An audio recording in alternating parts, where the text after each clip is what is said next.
What up? We gotta wait on some people to come in. Why does that always do that when I go live on here? That's kind of weird. Oh, one like somebody's coming in. Let me put my balls on. Two people coming in. I appreciate you hitting that like button on your way in. That's cool. 5 of you, 7. A dadgum. Ain't nobody said howdy yet. 9 of you, dadgum. Ain't even been on a minute yet, and I got 10 people. I'm liable to have 12 before a minute even gets up.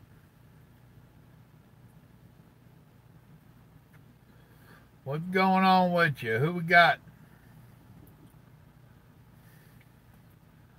Is the chat working?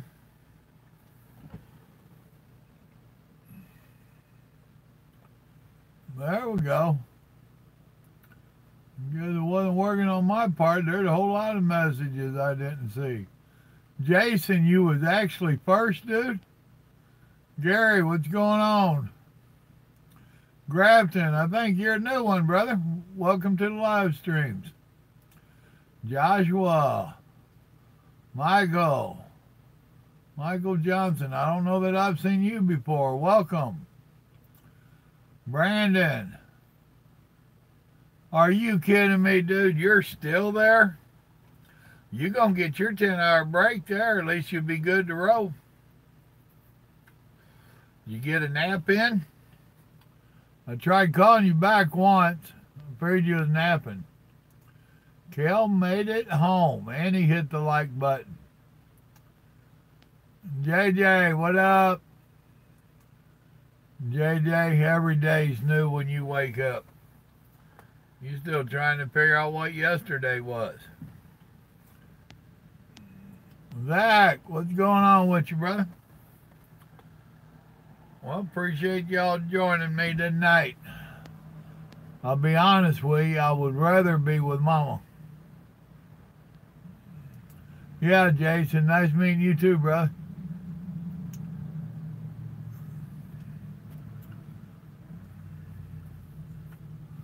Usually catch the U late, but I'm on home time, so got to catch you live this go around. Well, that's cool, Michael.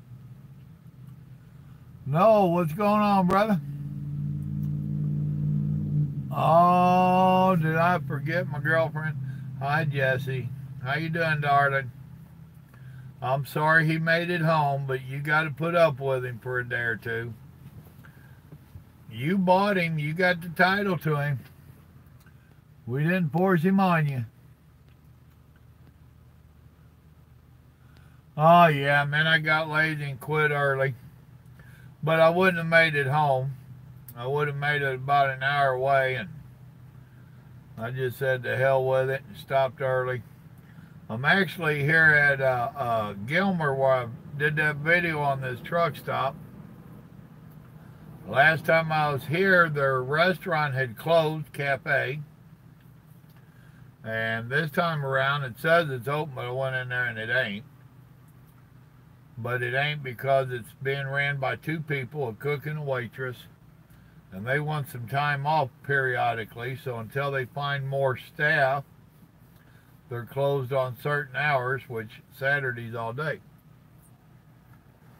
But I stood in there and talked to the girl in the truck stop part. They open up at 5 in the morning. So I'm probably going to go in there and do a video and meet her and check the place out. So it'll be an updated on the Gilmer truck stop.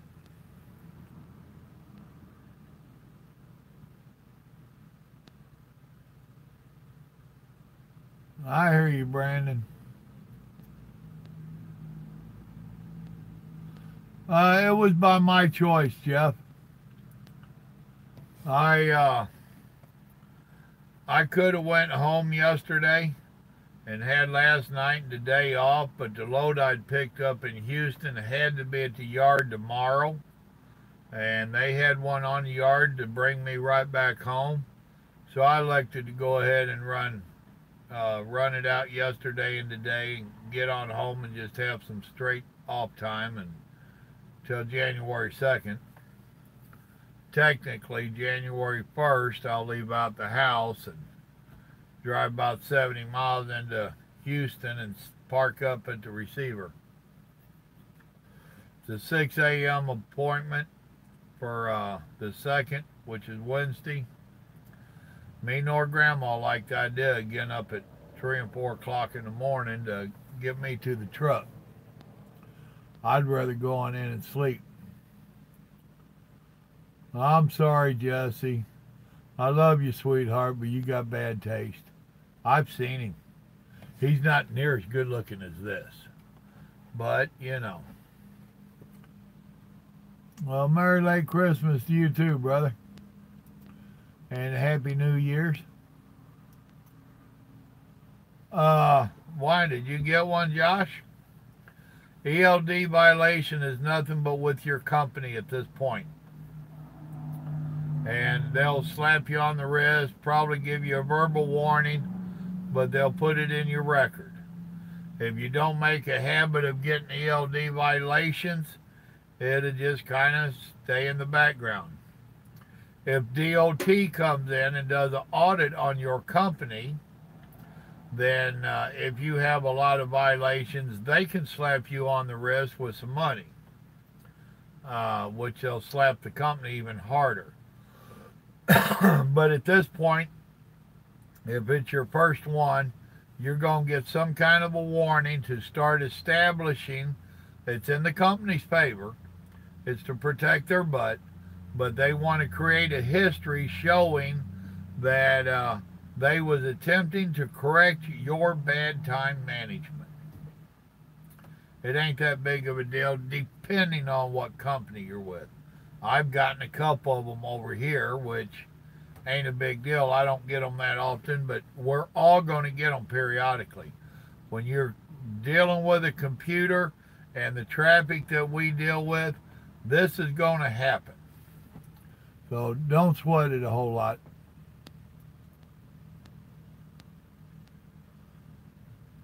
Paul, you brought your waders, didn't you? You've gotten many? Well, knock that nonsense off. They have what's called a PSP now, and I ain't sure what it stands for, but it's a way of checking your record and all kinds of different stuff. And these companies are really starting to check hard on all of our records and our backgrounds and stuff. And that getting a lot of log violations can bite you in the butt when you try to go to another company. Another company don't want you coming over there dragging all this baggage over. I was just talking to Larry, our owner, today about a guy that's talking about coming over. And Larry was touching on that himself and mentioned a lot of log violations. So that's the kind of stuff that can bite you in the butt, which is why I'm always telling y'all to keep a clean record. You know, you don't have to like this nonsense that we have to deal with, the ELDs and all this stuff. You don't have to like it, but you've got to conform to it, and you have to make it work in your favor. You cannot blatantly blow it off and be getting a bunch of write-ups and stuff. It's going to bite you in the butt in the long run. Howdy, Paul. Now he says howdy. Brandon, don't lie. You're a damn hillbilly. You don't even know how to spell boots, much less wear them.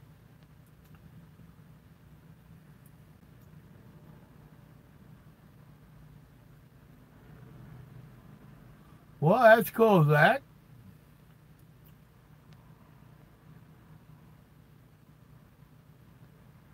Oh, Cal, you can have your dreams, brother. The heartbreaks ain't a. If you've only had 111 and 114-hour write-ups, that ain't no big deal. That's 2 write-ups, unless you've had several of each. The heartbreaks, I wouldn't sweat that a whole lot, but you do need to try to get your record clean up before you go moving to other companies. Oh, excuse me. Well, I'm happy for you, Zach. I hope you do go to work.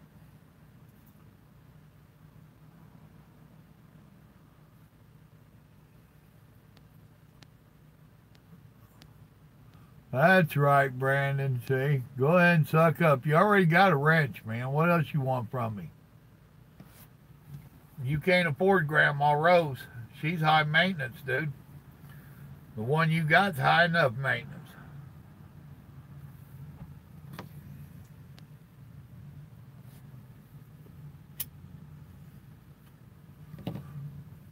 You had 3 11s and 2 14s.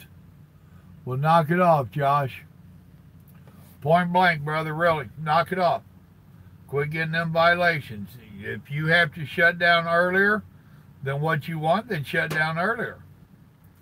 I mean, that's just how you got to play the game. They're the ones that have set the rules. And I raise my kids, and I tell all new drivers, the best thing that you can do in life and in trucking, learn the rules that we're playing the game by, then learn how to use the rules against them. So, knock it off with getting the violations. There's no excuse for that. And no, I'm not a safety man. Uh-huh.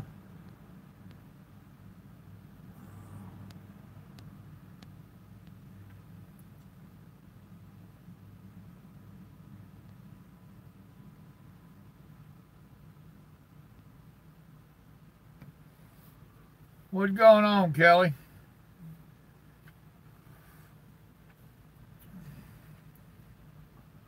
Well, Daryl, you're speaking the truth, but there's only so many of them jobs and them companies around.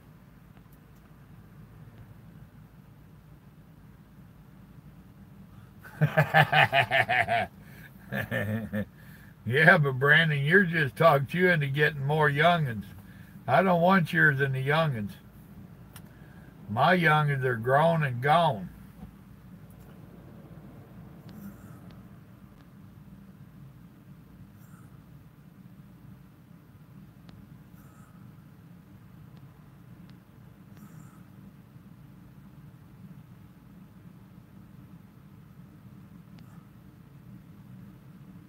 Yeah, we're doing good. On my screen, it's showing 17 people and 18 likes. So we're doing good. You just got home from work, Kelly. What you been doing? Or is it for a public or a family channel? Should I even ask that? Boy, we do need more parking. You know, Brandon, actually, you saying that used to be one of my favorite lines to some of my friends was, how's your wife and my children doing? Yeah. Well, I did eventually quit saying that to folks, but that used to be one of my lines.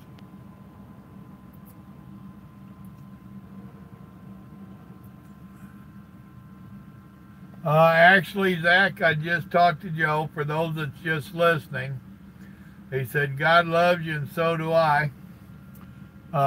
As Papa Joe says, LOL. That's always in my head now, and Papa Joe, I want a shirt that says that. I spoke to Little Joe about that, and he said Monday he has to get back to work to do it. The hardware and whatever he needs to do, it's on his work computer. So he said he'll do his best to get that done Monday. Also,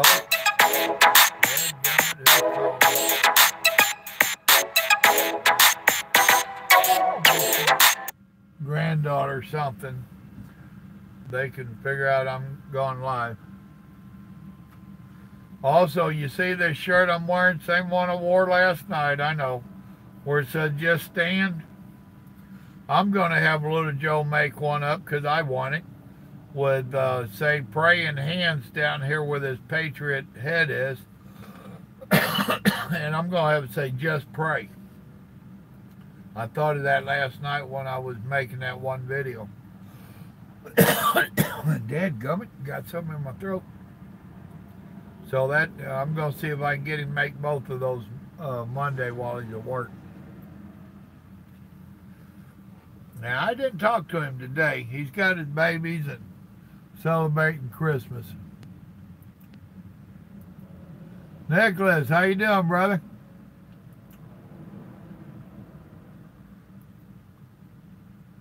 Well, good deal. Congratulations, Nicholas. And I don't recall seeing you on a live stream. So welcome to the live stream, brother. I'm tickled to death. Now, you be careful with them end dumps, buddy. They can be a little bit hazardous. Make sure that you're on good flat ground, or as flat as possible, when you first start learning how to dump them. I have seen them turn over. It's not pretty. And the truck goes with the trailer. The trailer will go first and the truck will follow. You make sure that they train you good on that end dump. The way they fall over and stuff, it ain't like you're going to die. You shouldn't. It ain't that bad of a crash. But anytime that you land on the driver's side or on the side of a truck, it ruins your day. So you make sure that they train you right and that you're pretty comfortable with it. And I'm sure they're going to send you out with another driver to educate you a little bit. Pay attention and learn. Don't be afraid to ask questions. Yeah, that's a Papa Joe lecture. See, you got one tonight.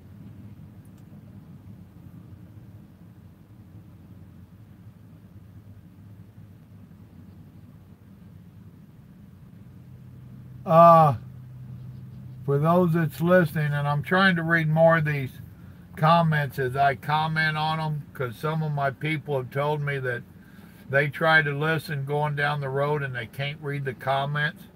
And sometimes my just giving out the response to the comments, they're not sure what I'm talking about. And Josh here, he just said that I know a guy that constantly runs with his ELD tablet turned off. He's probably going to be in hot water when it catches up to him. I'm sure it will eventually show up, don't you think? It's Reveal Fleetmatics, and I don't know what that is. I assume it's some kind of ELD deal. What the deal is, dude, is nowadays your ELD has to be hardwired into the computer on your truck motor. So whether he's got that turned off or not, it's still tracking him. And there's still a record in the company office, in the company computer, what he's doing. So yes, it will bite him in the butt, because if he's running with it turned off, then does that mean he's not doing his pre-trips, post-trips? Does that mean that he's not showing his fueling and all the other stuff that you're supposed to show? Yes, that will bite him in the butt. Along with that, it's still going to show every stop that he makes. It'll show what city he's in and the whole bit. It's not going to tell what he was doing. He has to put that in. And if he's going over on his 11s and 14s, it's going to show that too. So yeah, he's fixing to be in some deep doo-doo. He's going to need more boots than Paul and Brandon's got on.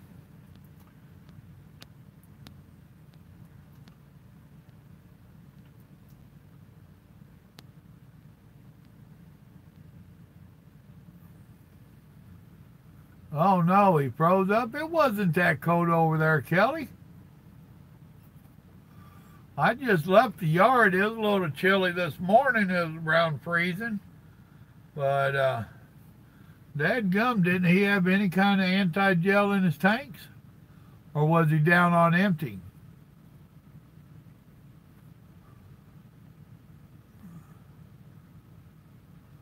Well, the paper logs ain't that bad of a deal. I wish I was still on paper logs. And there are exemptions to the ELDs.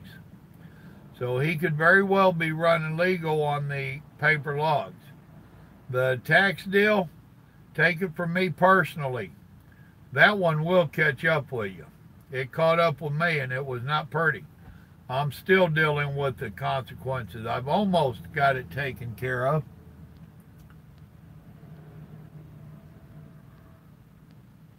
Paul, I don't want to make you all sick dancing for you. Well, cool, Nicholas. I'm hoping you're liking it. If you're a Christian, man, go into the playlist, Simple Word of God. I break down the Word of God into plain folk talking. Kale, remember, my girlfriend's right there by you, and she will hit you for me.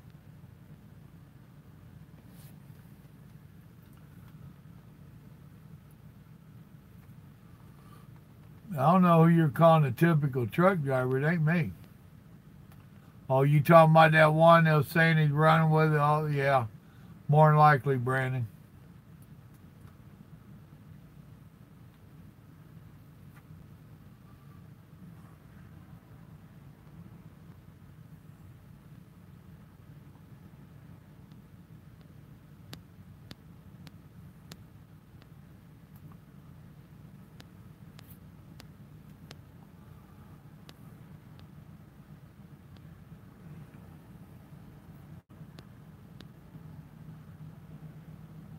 They're going good, Dylan. How about yourself, brother?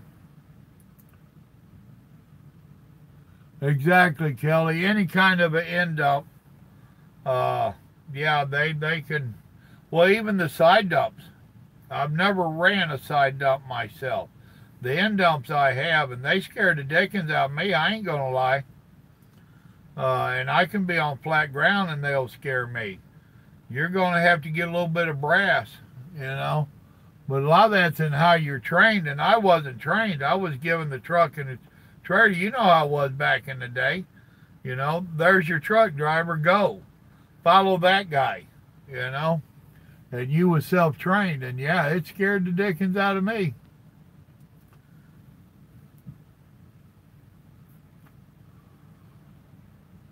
Yes, dump trailers are different. That's what Kelly was just talking about.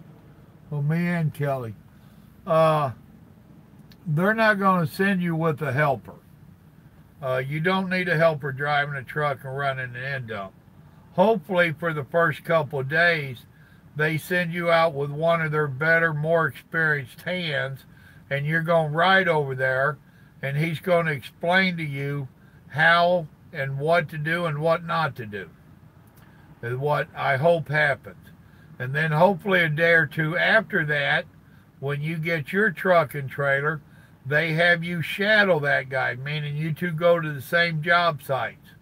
And maybe he'll even jump up in the truck with you when you do your first couple of dumps. You know, something like that. And it ain't going to be no 2 or 3 week ordeal, none of that. I doubt that seriously. You're going to be lucky to get a day or two with somebody. And they're going to expect you to catch on and understand.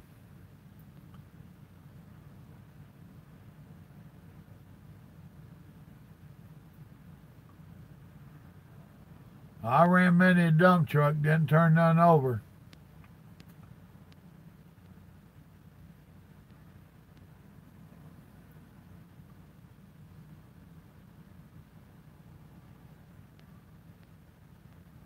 Oh, okay, you're not hardwired yet? I thought everybody had to be hardwired like back in the summer. Yeah, Nicholas, let us know how that job goes, brother. And if you can get any videos, don't worry about the videos while you're training. But if you can get any videos down the road, my son's supposed to be working. Our uplink is broke right now where you guys can upload videos. He's supposed to be working on it, but he's an extremely busy young man. And make sure you come back and join us in our chats and stuff.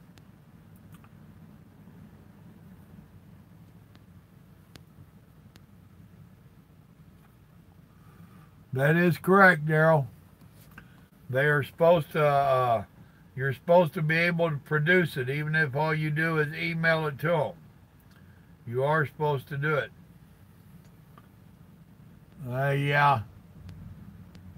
He screwed up if he was on empty. He knew better than that. The 4-inch hills, I can believe, Brandon. I bet they got zippers and they only go knee high.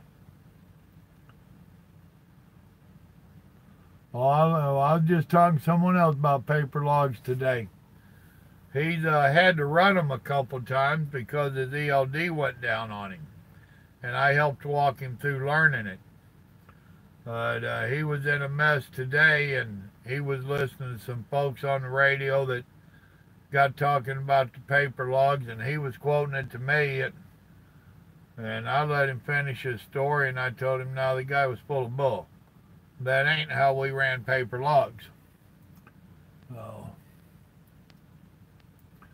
have you listened to a little of the word over there, Joshua?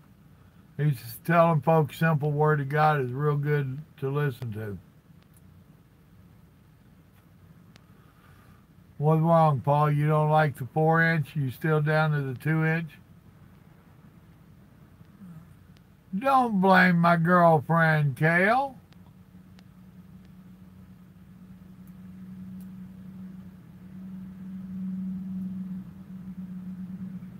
Well, on the immediate they won't. If they're asking to see your last 8 days, well, actually it's your last 7 and your present. Yeah, if you've got one back behind that, they won't see it out there on the road. But when they come in and audit your company, they'll see it. And a lot of the modern day DOT out here, folks, there's a lot of stuff they don't check on the truck when they're doing the roadsides and the scale house inspections.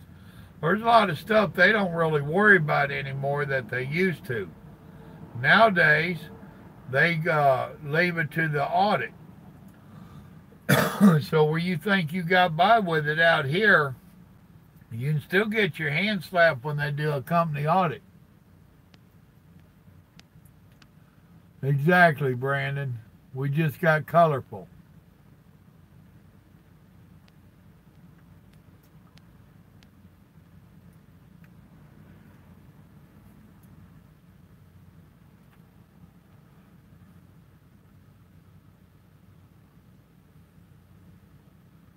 All right, are you telling me you're new to trucking, Josh? And you just didn't know what you were doing? That's a legitimate excuse in my book. And the bad trip planning, hopefully you have learned from them. Now, when I started here, I wasn't used to their ELDs and all that. And this company allowed you like a month or so to get used to it. And your first few mistakes and whatnot, they didn't slap your hand for it because it was a learning time, a learning phase. But now once you got a little experience under your belt, they didn't tolerate it no more.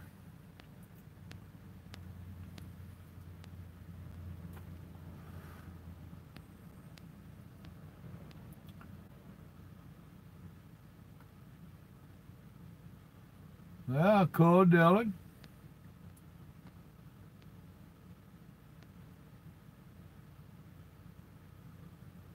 Oh, well, that's easy, Josh. Folks, what he's saying is, talking about the ELDs, I'm not sure how they could prove it was him driving the truck with the ELD turned off. That's not hard at all. That's something else that I try to tell people about, is there is more than what's in this truck. A lot of people think if you don't have a fuel receipt, then you can lie about what time you fueled and all that on the old paper logs. And that kind of stuff. No, there is a paper trail to everything, whether it's real paper or computer paper. They can go into that office and they can audit that office and they can figure out who was driving what truck and when they was driving it.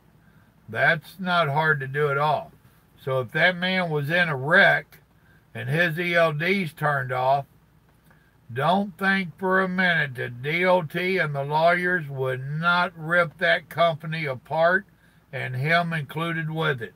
And they would prove that he was in that truck, and it would not be hard. I could do it. I can tell you how to do it. So those that are experienced in doing it and do it for a living, it'd be child's play, man.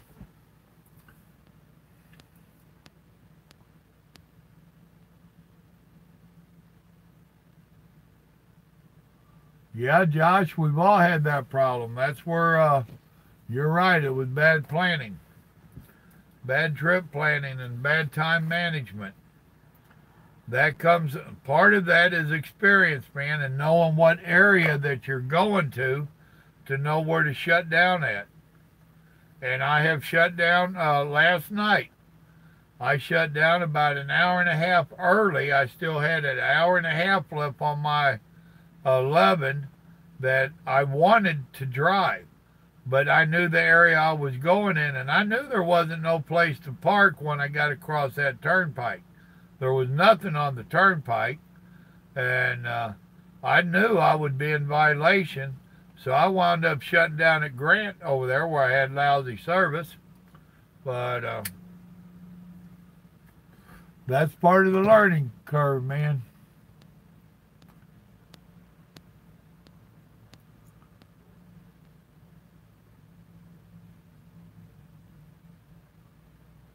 Well, Josh, you need to find out if your company will reimburse you for that paid parking. And normally those are around $10 a night, last I heard. Uh, if the company won't pay it, it's a write-off for your taxes. So keep your receipt, and you can still write it off. One thing about them receipts, though, don't trust the ink to stay good on it. So when you get it, go over it with your ink pen so that a year from now when you go filing your taxes, you can actually read the receipt and know what it was for.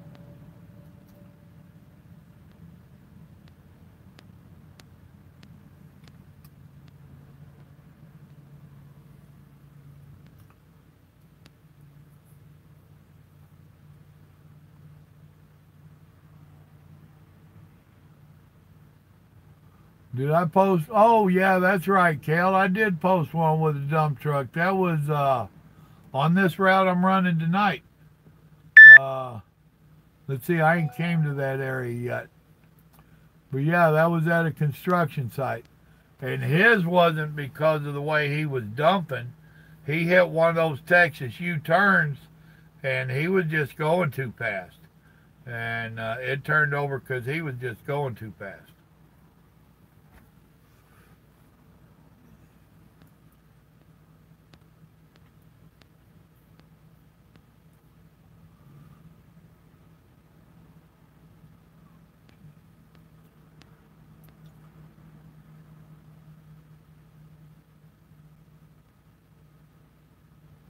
Oh, I hear you, Kelly. You do what you got to do, and you just shake your head and say, damn dummy.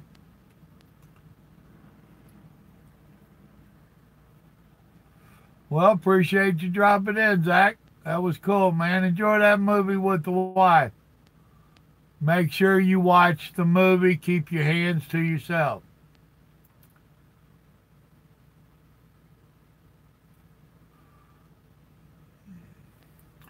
Yeah, Grafton, that's becoming a real issue out here. Nobody is teaching the paper logs, and then when their ELD breaks down on them, they're totally lost out here on how to do paper logs.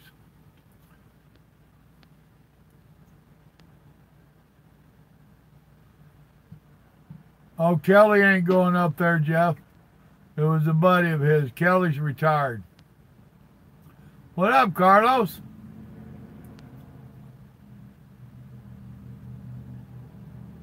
I know exactly what you're saying, Pa.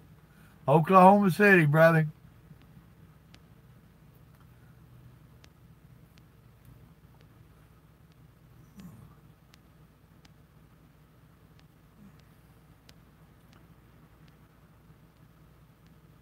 Oh, and by the way, that Kelly that's on here, if you're up around Bartlesville, Oklahoma, he is a radio man. You'll have to holler at him on the radio, but he's always got his radio and his scanner on all the time. So holler at him, and he's a good radio man.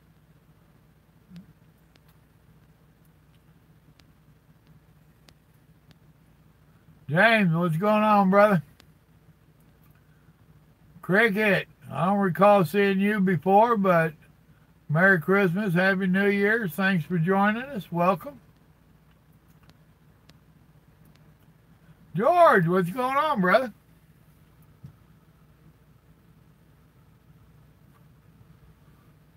Yeah, overall the Christmas was okay. Me and Grandma learning about old people Christmases. You know, kids are all grown and staying home with their children, and me and Grandma decided not to run around like crazy this year. And one of the boys still came over for Christmas dinner with us and brought the grandbabies to torture. That's right, Paul. Stay on, Carlos. Yeah, I smoke too much, Joshua.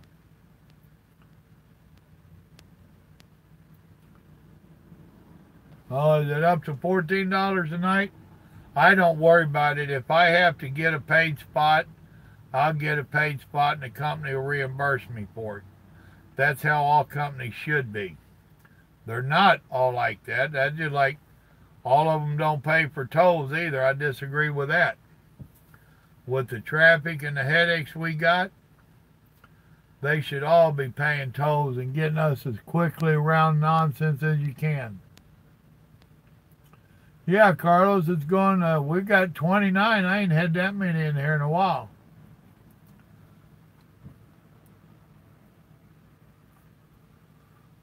Yeah, save the recipe or the receipt there, George. Jim Dunn, what's going on? Well, YouTube was supposed to inform you. I mentioned you last night in the video, just so that you know it.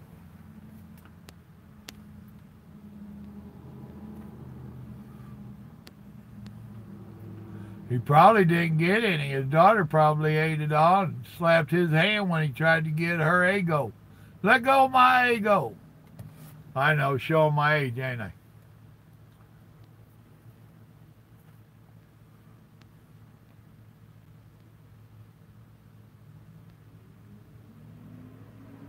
How do you highlight your name? What do you mean?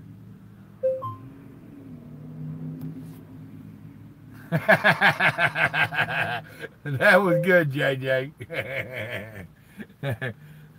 Carlos Jim Dunn complained about not being notified, so JJ just told him, dude, live stream going on, come on.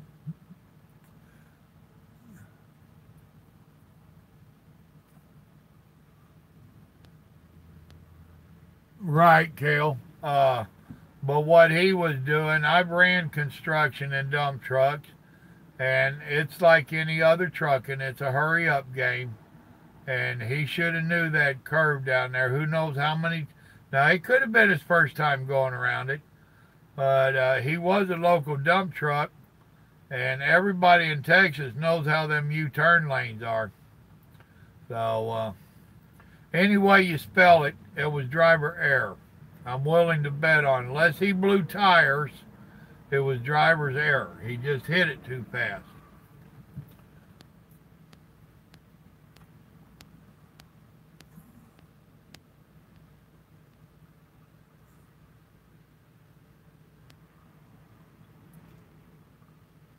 Exactly, Kelly. All right, Kel, be safe. Enjoy that home time. Good night, Jesse. It was getting a little deep earlier in here, Carlos. The waders wasn't enough, so they started wearing platforms with them.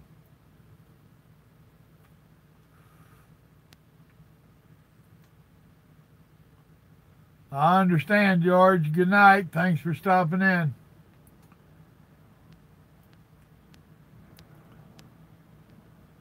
Driving for the U.S. Postal Service. I talked to some locals down here about that. But the setup they was offering me, I didn't want.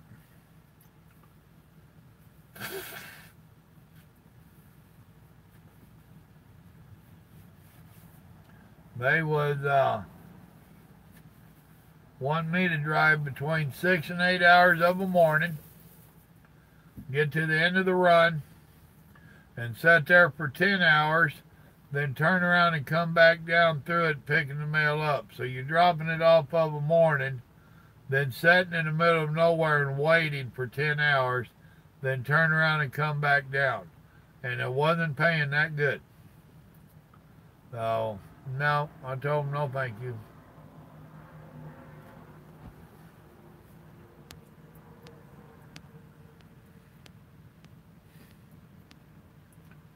Michael, what's going on? Well, thank you, research.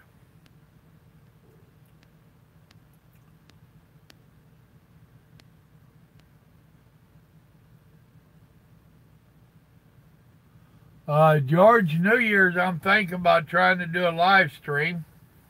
If I do a live stream bringing in New Year's, how many of y'all going to come join me? I know Brandon's going to. Carlos will be popping in and out. So if I try doing a live stream bringing in the New Year's, y'all going to come join me? Or am I spinning my wheels?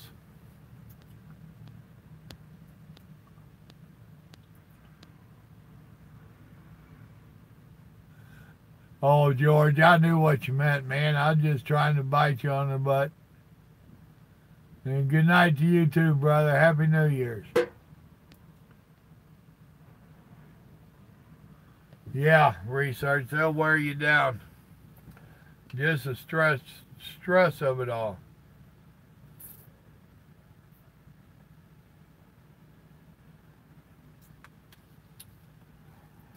Yeah, something else that I think that industry don't listen to is I think that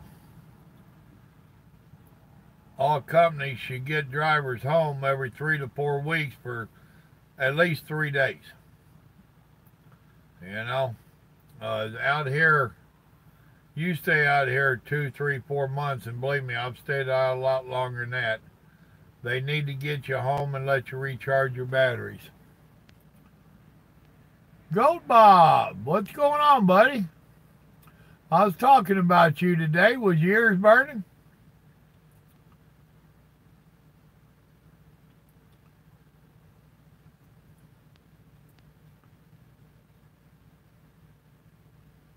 Boy, you ain't lying, Sea Hill.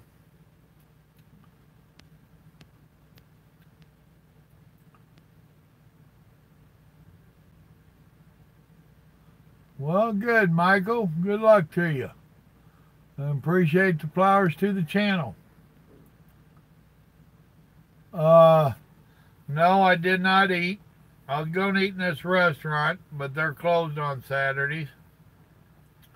Didn't really have anything in the back that I wanted to eat. I got plenty back there. So I did one of these Atkins protein drink, meal replacement, whatever you call it. So that's what I had tonight. That's what I had for breakfast too. So with the protein in them, that makes it where the medicine don't mess with me.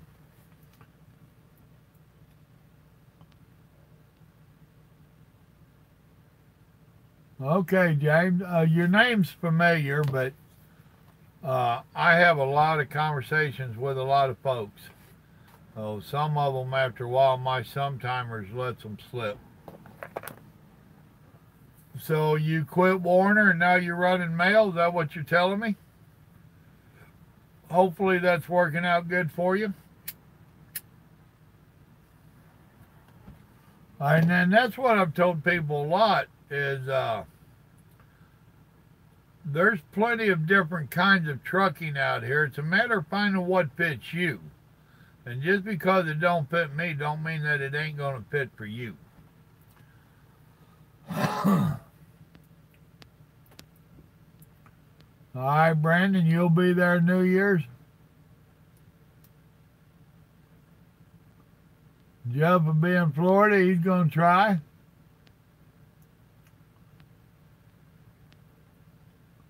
Paul says he'll be in there. Good deal. JJ will be.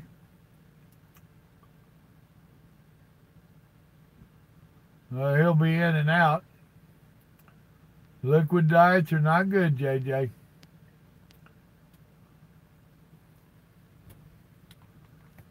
I hear you, Andrew. Been there and did it. That's why Grandma didn't like me doing that rock and roll circuit or doing the boats. I was, if I got home every 3 months, I was lucky, and then it might only be a day or so. Oh, and when I was doing the boats, I was liable to be gone 6 months at a time. Oh,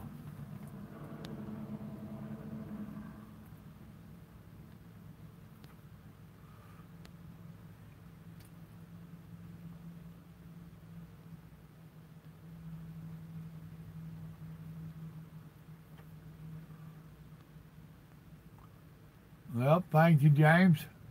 I won't yell him the dirty truth. I'll tell him the dirty truth. I'm doing a spell check tonight. Makes me feel smart because usually I'm the one with the typos.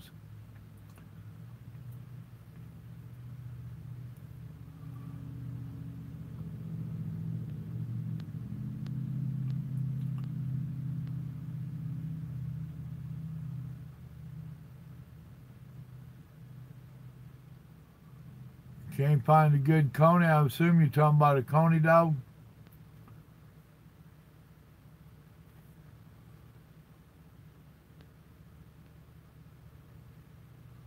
Well, I take that as a big compliment, Paul.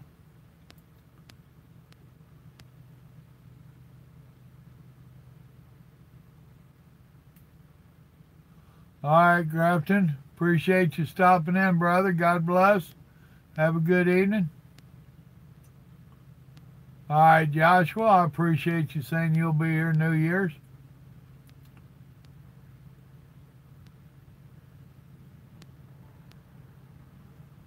Well, see, now I didn't see where Carlos was cracking on him, but that's one of the issues I have with YouTube on my end is I don't get all the comments that people make, and you see how slow I'm scrolling through them. But sometimes they just don't post them until after the fact.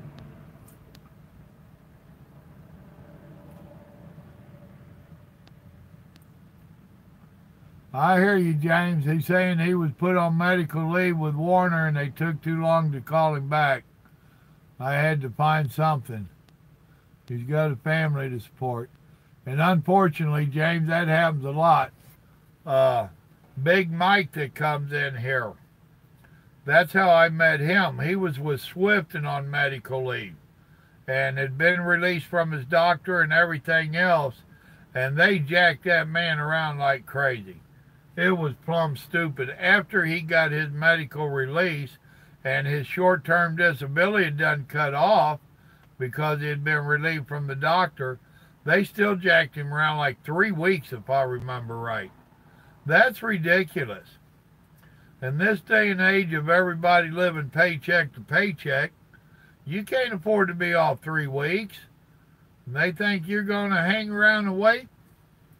That's like the best company I ever drove for was doing that trade show parade out of Atlanta. And the guy that had told me his father-in-law was my Sunday school teacher. He was my mentor. And he had told me, gave me a call and said, come on. So I quit the job I had and I went in there to go to work and gave him a call. All right, I'll be in Monday. Well, and then the big boss over him was saying, oh, no, we're not ready yet. We're going to wait another however long. And old Barry, he went off on him. He's like, oh, hell no. You ain't going to have a man quit his job for us and then not hire him. We're hiring him. So I got hired on. Cold Iron, and literally COLDIRON. They are a piggyback company. I was wanting to try that out, and this was, I don't know, 5, 6 years ago, whatever it was, 4 years ago. I quit a job, went to Oklahoma City, went through a week-long course of learning how to hook and unhook these trucks from each other. On our last day of school, they tell us, oh, the last 3 classes ain't went to work yet, so it's going to be a few weeks before you get your first load. Now, y'all know me well enough to know I wasn't quiet about that. Right there in class, as soon as he got done, I said, how in the hell can you sleep overnight to get people to quit a job? I said, I had a job. You got me to quit a job and come over here for you to tell me you ain't got work? Oh, that kind of stuff. Oh, me and Brandon was talking today, and I said I've got a couple buttons that can be pushed. Mess with my family and my money and see how fast I get upset.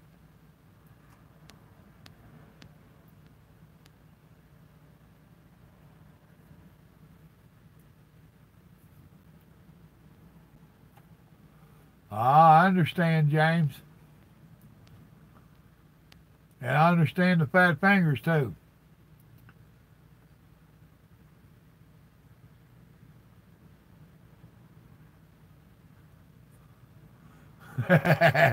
Yeah, Brandon, and your wife knows them personally. She used to be one of their drivers. So she can get you a load wherever she wants you to go.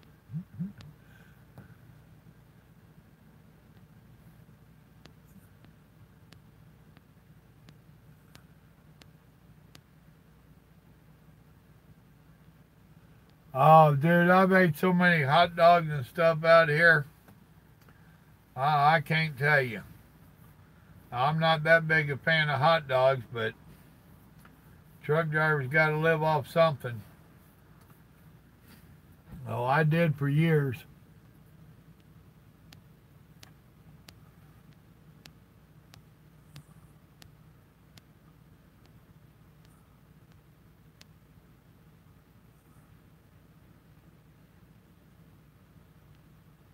Yeah, we did good, Richard.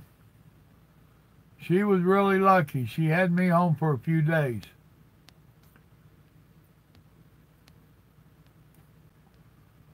22 bucks an hour, dude, that's good money. I don't care what part of the country you're in.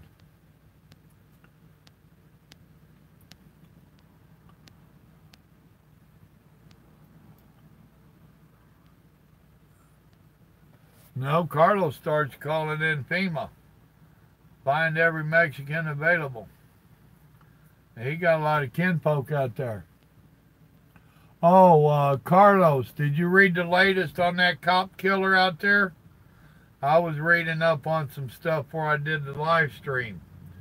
They just arrested like 7 people that helped that illegal that killed the cop. 7 people for harboring a fugitive and helping him dodge the cops, but they got him. 7 people, and I bet all 7 of them was illegal too.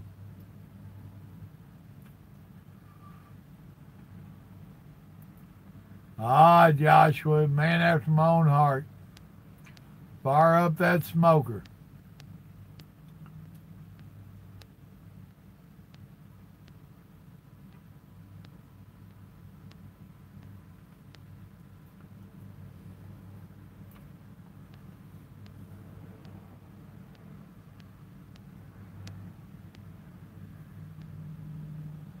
Oh, eating healthy out here is almost impossible. Grandma came out and rode with me for a year or so, and we was on the Atkins diet. We lost some weight. Part of it was out of my wallet because it was damned expensive trying to eat on the Atkins diet out here.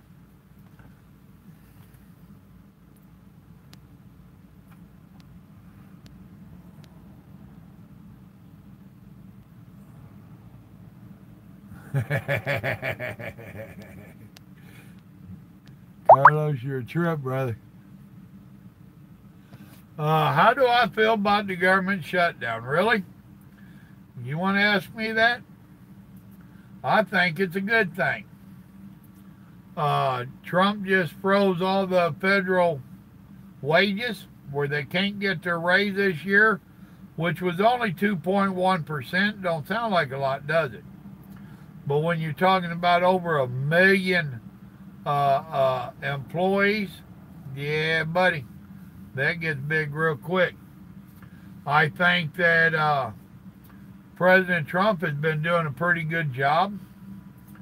Uh, I think that he needs to stand his ground because what they're battling over, this wall, the Democrats have said in the recent past, and there's videotapes of them saying it, where they all thought that illegals should be stopped and they all thought the wall needed to be built, the southern border needed to be secured, and all of this. And now all of a sudden, they don't want it done. And Trump's the bad guy for wanting it done. Hogwash. They're playing politics is what they're doing. And I think President Trump needs to stand firm. These are non-essential jobs that they have cut out. If they're non-essential jobs, let's cut them out all the way. Let's get rid of them. There was almost 1 million people that's working for free, which they won't do that for long, or was furloughed. If they're not essential, get rid of them. Let that money that they're making start feeding back and paying off our deficit. All right, Jeff, you have a good night, brother. Good night to you.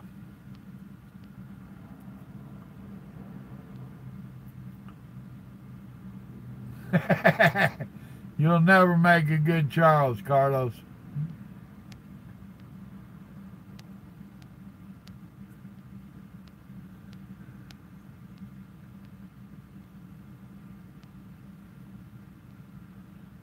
Well, now, Paul, you forgot the eyeliner and mascara. Well, if you sent it to me, I didn't see that part of it. But maybe that's why it was in my feed or wherever I seen it at.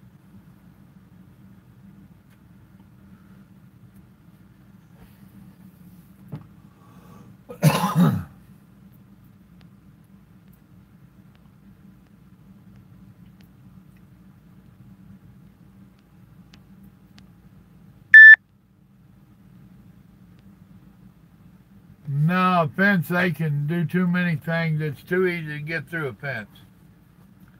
I like the idea of the wall. And along with that wall, they need to do some of this modern technology that they're hollering can replace the wall. No, it can't replace the wall. I think they need to do a wall. They need to have the movement sensors out there. They need to have the cameras out there. They need to have drones out there. They need to have it all. Right now, the president is threatening to shut down the whole southern border. I hope he does. I really do.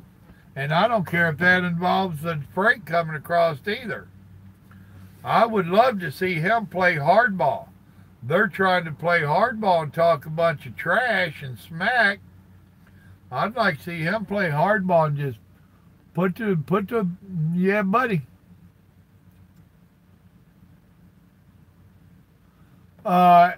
He didn't lie to him, research.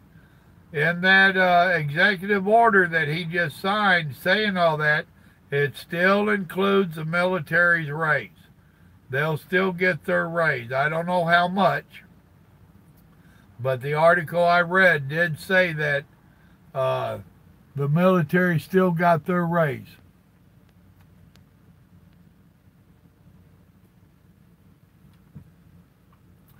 All right, Brandon. Love you, brother. Be careful out there. Don't forget to get that head cheese, man. You'll love it.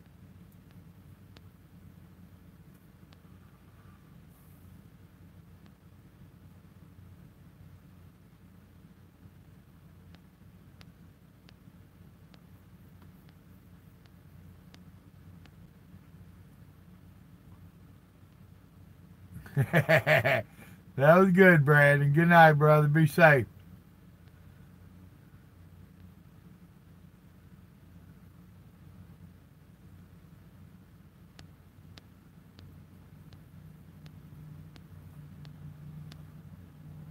Hustler, what's going on? Or is this Flo tonight?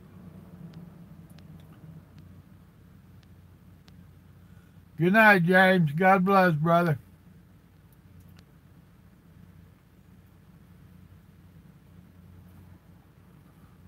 Well, what they're talking about, Andrew, is right now where Trump froze all federal employees' raises or wages, but he still left it in there to allow them to get their raise that he told them they'd get.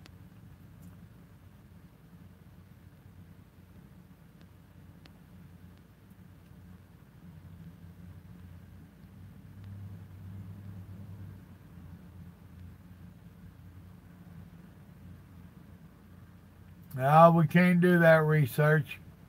That'd be considered invading another country. Oh, man. Wheel seals suck. I'm old school, Josh. If you got it leaking on this side, you might as well replace that side too. We both know that if that axle's got it leaking on one side, the other side will go too. And that oil and stuff is going to ruin your brakes, so you're going to have to put new brakes on it. That's just me. And also, if you're replacing the brakes on this side, you might as well replace them and put those in the garage. I assume you're an owner-operator.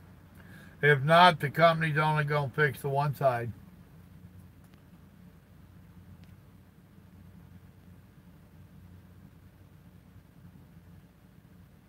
No, Josh, he did an executive order.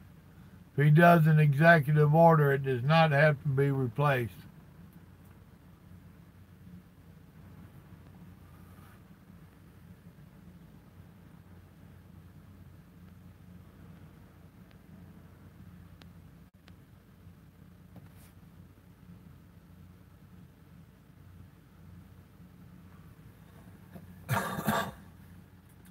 Oh, tell the truth, Carlos. You was born in Mexico City.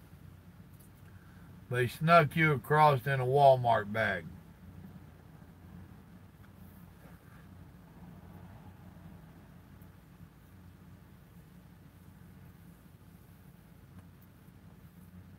Yes, I do think he's going to win in 2020. Despite what the Democrats, liberal media, and all them tell you, the people I talk to, and I talk to a wide variety of folks, the majority of them like him and like what he's doing. You notice he said he grew up by the Carson High School. He didn't say he attended it. Damn truck drivers.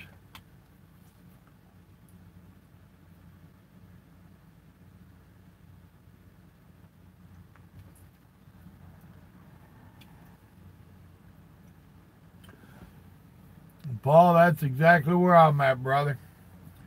It has taken its toll on me out here, and I really enjoyed it back in the day. Now it's nothing but a job. So, unfortunately, that's why I was just talking to Grandma about pushing it like I did yesterday and today. I didn't have to. I didn't have no schedule to meet. Company wasn't telling me to hurry. Grandma wasn't telling me to hurry. It's just the lifestyle that we've lived for so long. You know, you got the load on, I got to go. Got to go, got to go, got to go.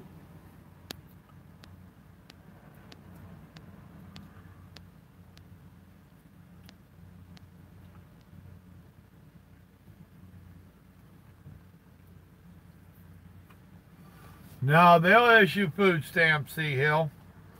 Have you noticed that every time the government shuts down, and it's shut down a lot despite what they tell you, it shut down during Obama too, but they always seem to get the welfare checks and the food stamps out.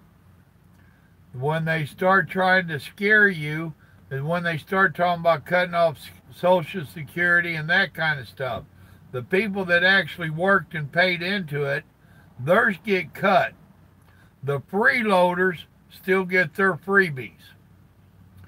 They're afraid they've got so many on welfare nowadays that if they didn't get them theirs, there'd be rioting in the streets, I guarantee you. Plus, despite Trump saying he would take it on his shoulders and take the blame for it, most of us understand that it is a democratic shutdown, And the Democrats don't want to make their vote mad. And we all know where the Democratic vote comes from.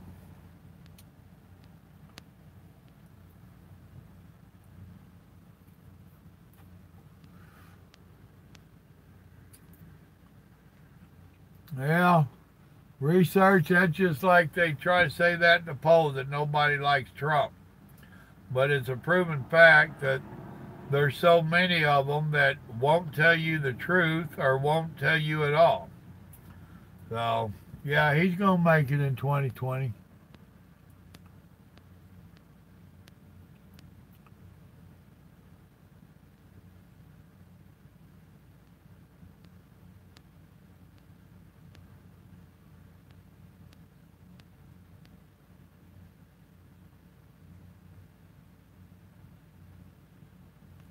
No, it don't sound crazy. You'd be surprised how many get into trucking late in life.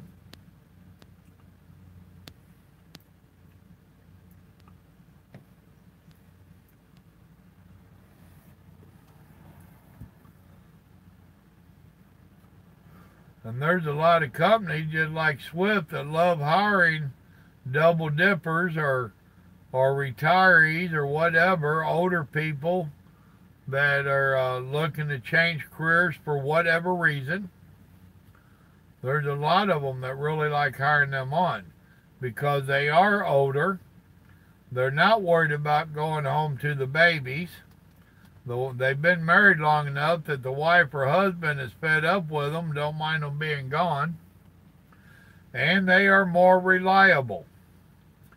So there's a lot of benefits to being older and getting into trucking.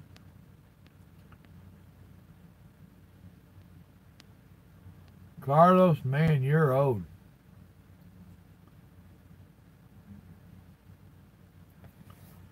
There ain't no such thing as what kind of drivers make the most money.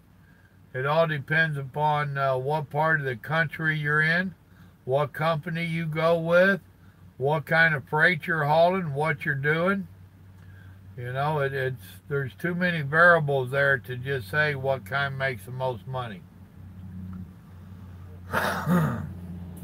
In my opinion, the ones that make the most money are those that haul them big mega loads that move 15, 20 miles an hour down the road.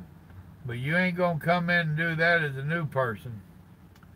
You got to have a lot of paper behind your eyeballs to get that one.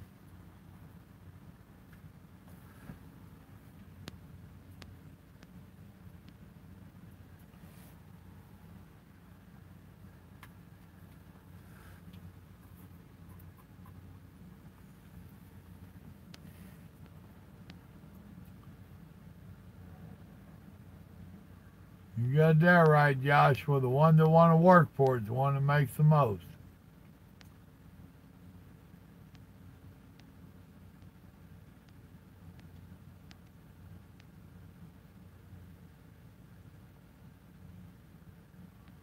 Mitch, what's going on, brother? How's Canada tonight? Is that storm hitting y'all? It's tearing us up in parts of the country.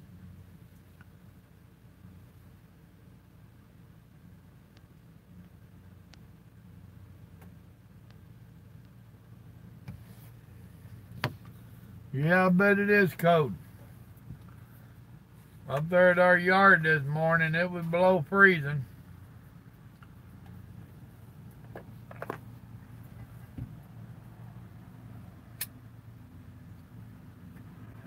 Well, you can make money in the oil fields, that's for sure.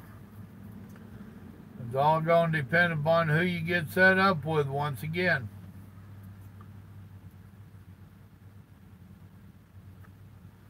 And, you know, it's like any industry. You're going to have the good guys and the bad guys. You're going to have the ones that want to pay you for good work and good work ethics. Then you're going to have the companies that don't care. They just want to rip you off.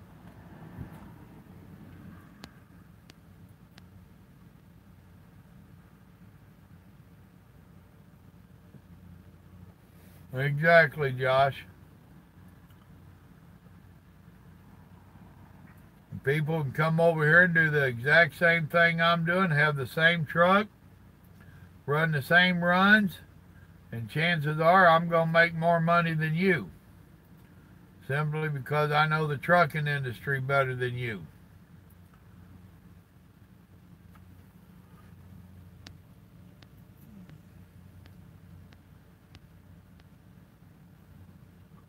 What's going on, Mark? You in New Mexico or Old Mexico?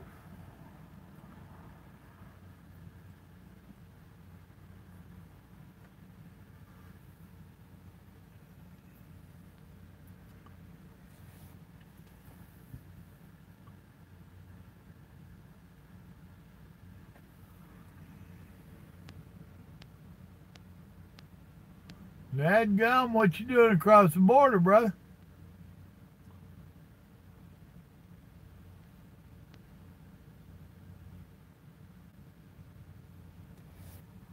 Oh, Josh, well, you know me by now. No sugar added.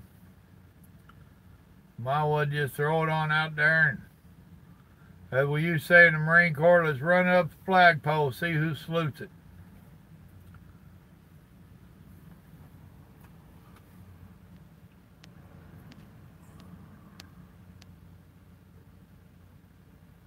Ah, okay. Now, where you live out that way, Mark, I assume you live pretty close to the border, that is.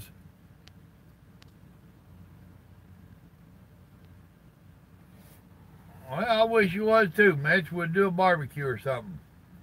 I'm on my way home. I had a run that delivers January 2nd. I went ahead and ran up there and grabbed it. Ran up there last night and grabbed it this morning. Got a little work done to the truck while I was there.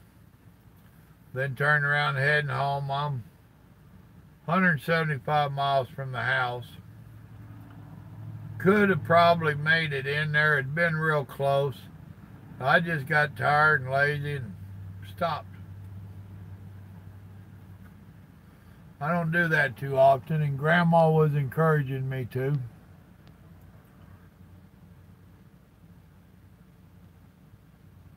Not until Monday. When's your load going to deliver, Josh?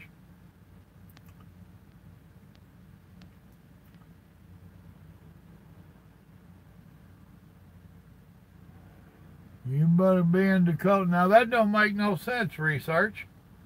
Now, you just said you think about running the Texas oil fields, so you're talking about moving to Boise, Idaho? I think I'd move closer to the job I was looking for. But, you know, there are oil fields up that way, too. Up there in the Dakotas and all that.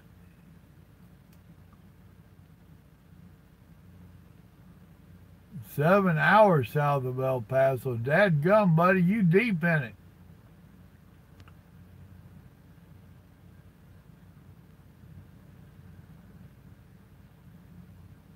Oh, I wouldn't be going nowhere with it, Carlos. If he knows that seal's leaking and he's told the company,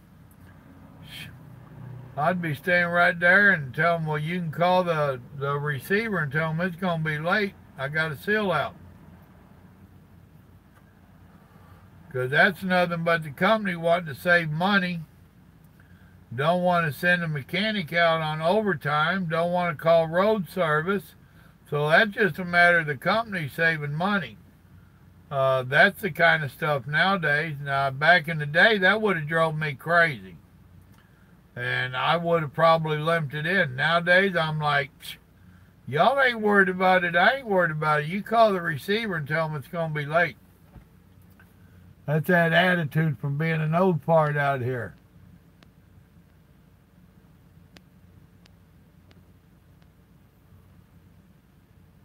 There you go, Josh. Stick to your guns, brother.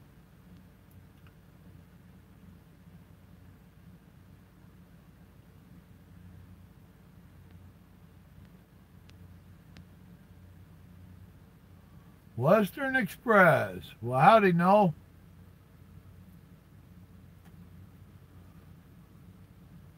Well, that's cool. Good luck to you over there. Oh yeah, gear oil can catch fire.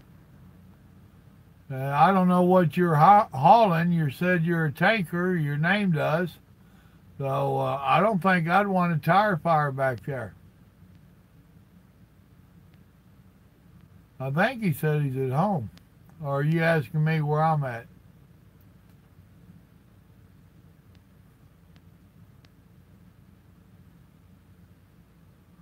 Oh, hell yeah. Well, then you're hazmat, so it's technically against the law for you to move that truck with that bad seal. The company knows you're hazmat. They know the laws. So, yeah, don't risk your CDLs, much less your life, because they want to save a couple $100 on overtime. A seal ain't that hard for them boys to come replace.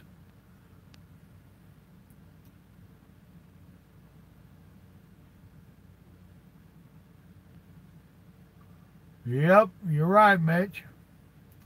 And I will be parking my butt at home. I'll get home in the morning. I'm going to go in this restaurant in the morning. It's under new management. I'm going to see about doing a video in there, and I'll probably do it on my phone, so hopefully it doesn't mess up on me. Sometimes it flip-flops around. But I'm going to try to do a video in there on my phone and check out this new restaurant, new old restaurant, however you want to say that, just for the heck of it. And then I'm going home.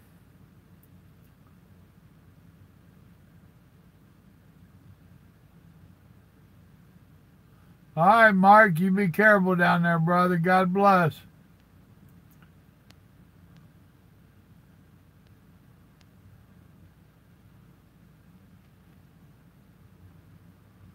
Rando, what's going on, brother? Happy New Year's to you, bro. We got a lot of people coming and going tonight. That's cool. We was up to 29 earlier. We're down to 19, but a lot of people popping in, hollering howdy. That's real cool.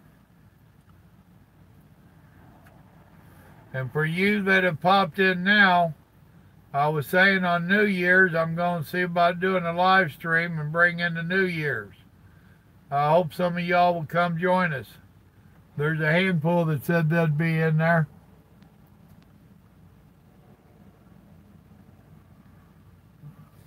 You know, the bad thing about smoking ribs is they're hard to keep them rascals lit. That's why I smoke cigarettes. They're a lot easier to keep lit.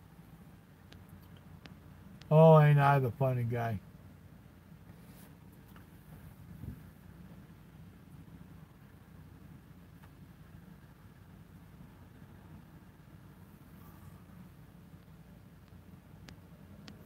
Cool, Hill.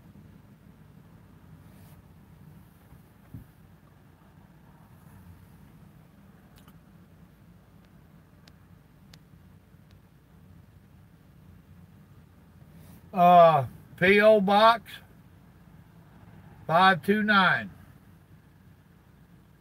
Goodrich, Texas 77335. Carlos, JJ, anybody, you want to type that up and put it up there so they can write it down? Carlos was talking about getting it pinned onto the YouTube. I don't know if he ever did or not, or if he found a place to pin it to.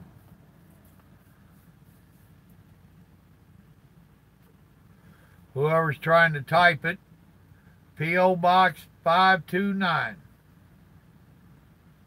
Goodrich, just like the tire, Goodrich. That's Texas, 77335. And you can put it as Papa Joe. I have my moments, Joshua. Cool, Michael. That's cool.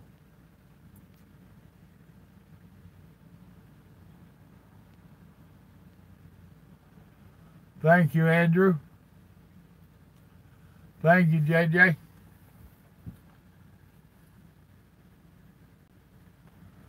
Oh, something else that we're playing with. We don't know. It ain't in stone yet. There was a time that I did a radio call-in talk show with another individual.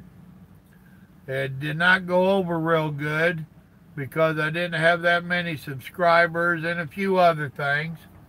I have talked to Carlos and JJ, and they're doing some research, and we're going to see if it's feasible to do it again. It would be on Saturday nights. It'll be a 2-hour talk show where people can call in. We don't know if we're going to exactly how we'll do it. Is this something y'all would be interested in? And even if you're not on the live stream tonight and you're watching the recording, please tell me in the comments before these two guys do a whole bunch of research and find out that it's not something y'all would like. You can go into the archives and or into the playlist. I don't remember the name of it, but there is a library that's got a half a dozen tapes of the shows that we had done, me and the other guy. So that would give you an idea. This would be somewhat the same.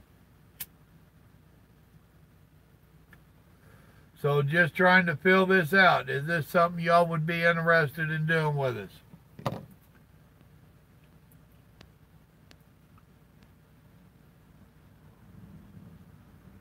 Well, that's cool, Mitch. I've always wanted a Trump hat. My company tried to give me one of their hats, and I told them I advertised for the Marine Corps, well, and the Air Force, because my son was Air Force, so he gave me an Air Force hat. And my Savior. I have, I don't know, probably 3 Jesus Christ hats of different kinds, and my Marine Corps hat. But now I would wear a Trump hat. See who I can make mad too. That's kind of like on my riding leathers, on my jacket. I was one of them that I had the flag on the back of my jacket, and I said, try burning this one, asshole. That's what it said underneath it, and I meant it.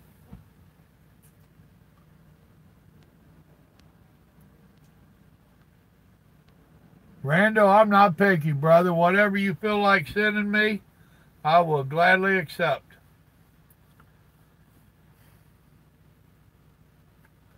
And let me know when you send it so that I can tell Grandma to check the mail for the next couple of days. And if you need something for postage, let me know. Just freeze it and overnight it to me, and you'll make me a happy man. That's awesome. That is really awesome.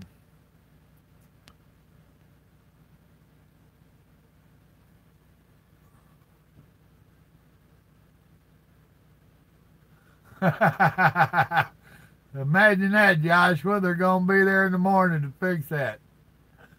A wheel seal ain't going to take that man 2 hours. Technically, it shouldn't take him an hour, but let's say 2 hours, you know. And overtime on a Sunday, and you said you're in Southern California, it ain't like you got to work in the snow. You guys average what, 70 degrees for year round?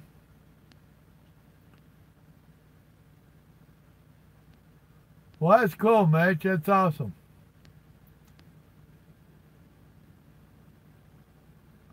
All right, Carlos. Love you, brother. God bless.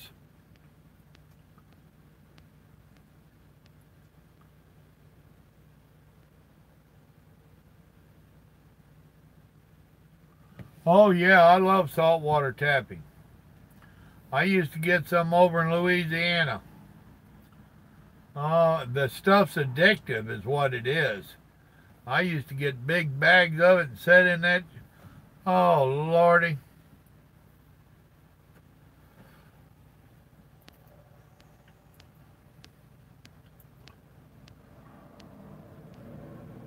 All right, Mitch. Appreciate it.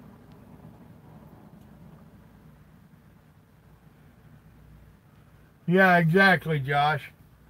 2 hours and being slow. That's about it.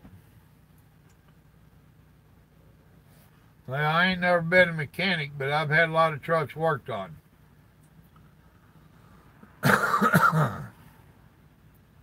It blows people's mind when I tell them if you have a blowout or a flat on the side of the road, you can't limp it in somewhere.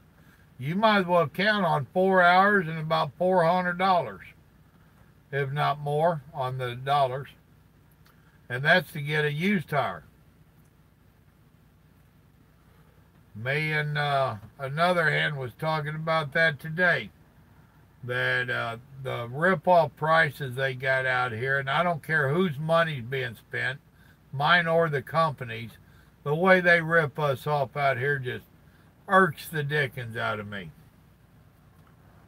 Now, I can understand the restaurants and the truck stops, the real restaurants, being a little pricey. You know, the iron skillets and that kind of stuff.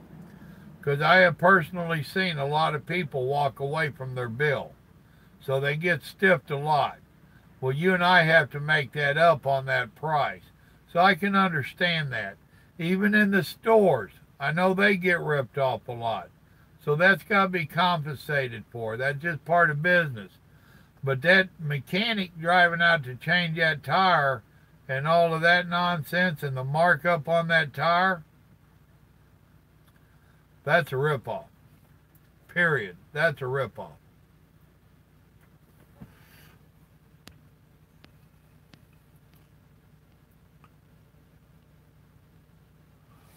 Just get a mixed bag, Paul. I don't do the bubblegum one. I have never liked the bubblegum one. But the chocolates and strawberries and stuff like that, it's more than likely, most of them I've seen, they got bins of them. Just walk down through there and grab a handful and just skip over the bubble gum or mints. I don't do mints either. And I'm not being picky, you asked.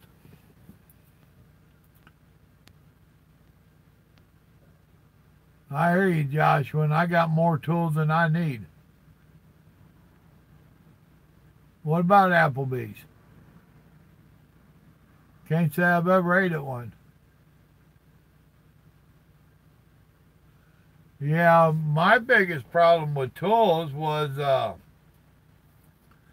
my children thought that they was theirs and they would just lay them down wherever they got done with them. And I never did get a tree to grow from them. They planted them in the dirt, but nothing ever sprouted. And by the time I found them, they're usually too rusted up to make use out of. But that being said, I haven't tried it yet. I was told that if you got them rusted up tools like that, if you'll soak them in some vinegar, they say that vinegar just eats that rust off of them.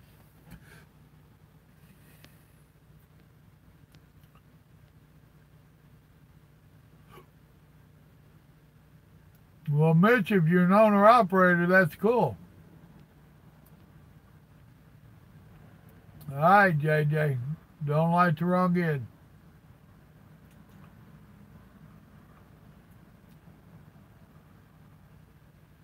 Well, that's cool research. Thank you. I like Christmas cards.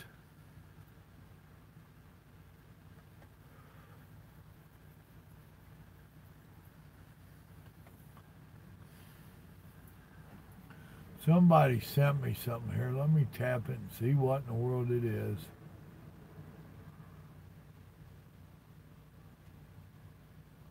I don't know. It looks like it's something about someone dialing up some landing gear.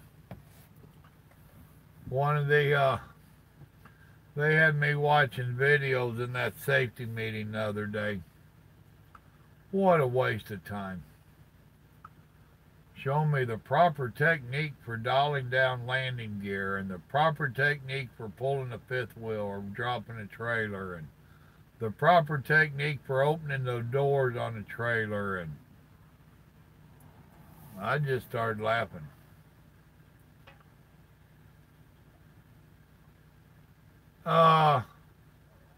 We actually don't have a favorite around us. We have a real good mom and pop's barbecue house that does more than barbecue, but their barbecue's good. And I ain't lying to you, they have a baked potato. It's half the size of a football. I'm serious, it's big. I'm a big boy and I eat a lot, and it's all I can do to eat one of their baked potatoes. It's a loaded baked potato. Lordy, that is some good eating right there. We have a Chinese buffet not far from the house, and it's pretty good, and that's actually where we eat the most at. There for a while, was eating there almost once a week. Uh, of course, I'm a Texan. I like Whataburger, but we really don't have a favorite around us. But we don't have none of the big chains either. So, you know. But then again, well, that's like I was telling someone a while back. I took Grandma out for a steak dinner for her birthday. One of the big name brand steak restaurants. I don't remember which one. And we both got us a steak, baked tater, and a salad. For the two of us, it was an easy $100 bill, and they had an appetizer and all that stuff. And she told me after we left, you know, thank you for taking me out and all that. She says, in the future, let's save our money and you cook us a steak. She said, you cook a better steak than they did. And I know we can buy one cheaper than what that cost. So, you know.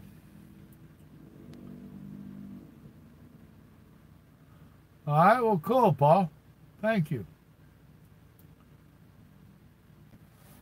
Hardest city to drive your truck in? Well, I don't really know of an easy city.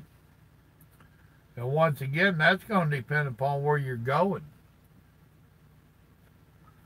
If you're going to some of the old cities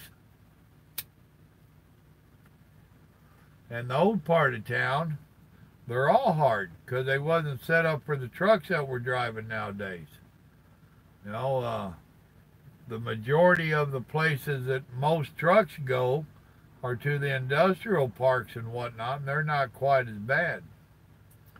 But it don't matter what city, whether it's Atlanta or Chicago or Beantown or Shaky or, you know, all of them have that old part of town that if you get into it, well, since I started naming them, I guess if you go down to the French Quarters, been there and made the wrong turn. That one's easy to make the wrong turn in, and I've been there and had to back out several blocks, and those are some skinny streets. Those go back to horse and buggy days, not just the small trucks. You get in the wrong part of New Orleans, and I had a lot of years under my belt, and I'm real good at what I do. And that had me saying, oh boy, did you mess up, big boy.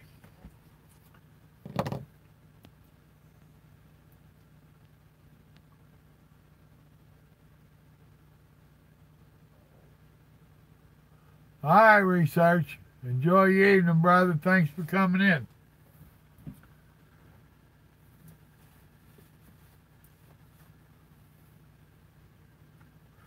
And we'll see you for the New Year's deal. If my old butt can stay up, I might have to take a nap just so that I can be up that late.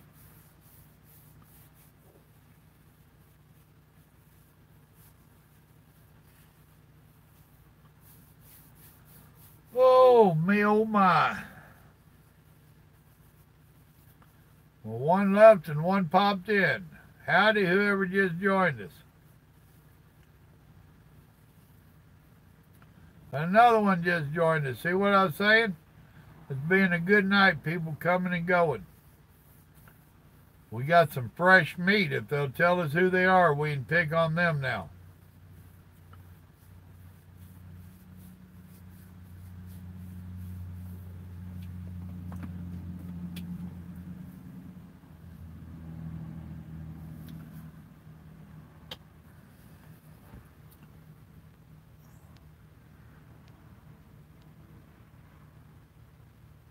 All right, no, good night, brother. Thanks for joining us.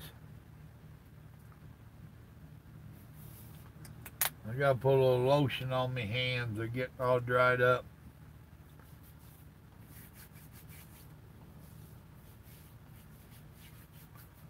And they're asking what area, I think they said, has the worst cops.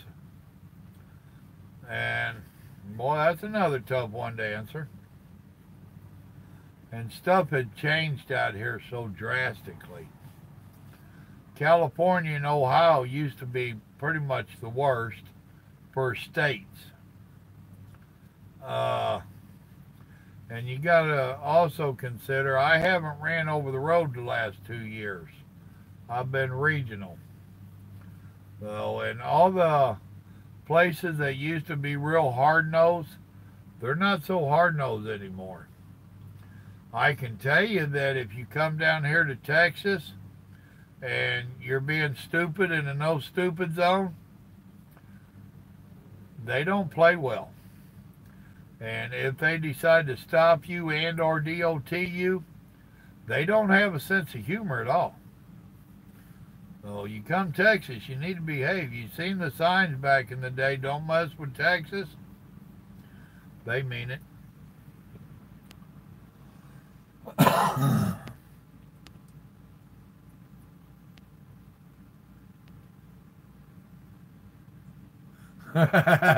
You been there, have you, Paul? Making them wrong turns down there. Oh, when I was doing the rock and roll circuit, I was trying to get to one of the old thingamadiggies, and I wound up down there in French Quarters. Now, the thing is, now I made the wrong turn down there, and I started backing up to back out of it. And the state trooper, and I stopped because there's an intersection there, and I'm waiting on this car to turn, and it sat there forever. And I was about to get out and say, dude, you got to go down this street because I got back up. I can't get out of your way. And I had the whole street blocked. Cars on both sides. They got a lot of balconies that are right at trailer height. And I was going to go tell him he had to move, and he went ahead and made the turn, and it was a state trooper. And I knew that he was sitting down there taking down license plate number and all the information he could, so that if there was any damage reported tomorrow, they could look my truck up and see if I'd done that damage, which I didn't. But I didn't do any. I got out of there. I remained calm. I've told you in the videos that the best thing you can do out here is when you find yourself in a predicament, don't panic. Remain calm and think about what you're doing. And I guarantee you that would have been a good panic situation, but I didn't panic and I remained calm. And I backed down those several blocks, and it had to have been 6+ blocks. And backing down 6+ blocks on a skinny street in the dark, cars parked on both sides, balconies right up there by your trailer. Oh boy. Oh boy. Not very often, Steve. I carry one, you can see right here, but not very often. Yeah, they probably are. So, Stone, what's up, little brother?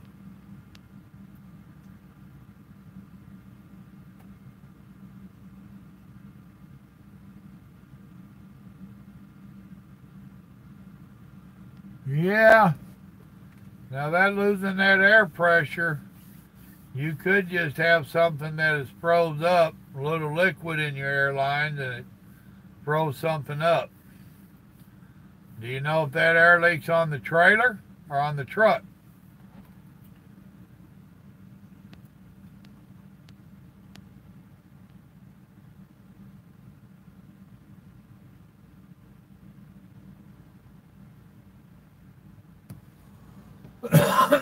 Well, that's a good deal, Mitch.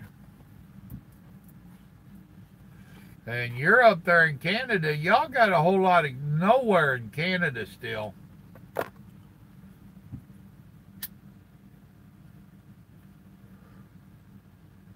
It still cracks me up. I was running across, what is that, Highway 1? The one that runs all the way across and goes through y'all's park. Y'all got a beautiful national park out there.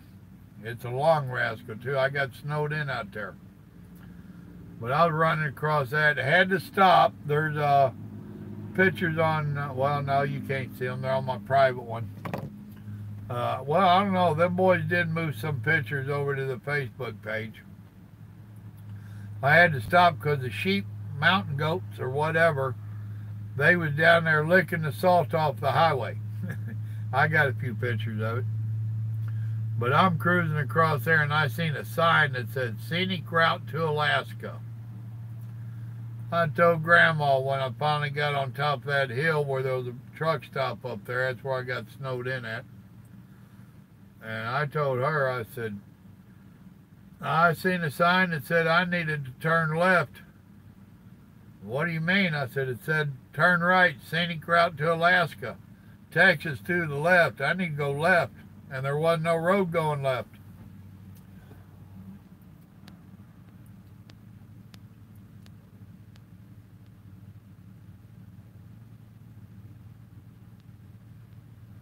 Ah. Well, you might wind up calling them. See if it was up there on your truck, being parked, it'll build up a little warmth underneath. If it was froze up, it'd free it up. Being back there on your splitter box and all, huh?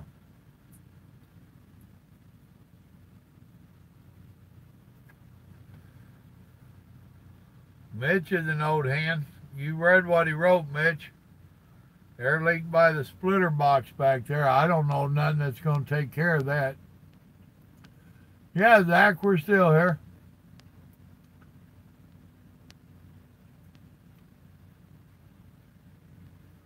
Yeah, Mitch, it's damn near like driving the Outback, ain't it? I often wanted to go drive the Outback.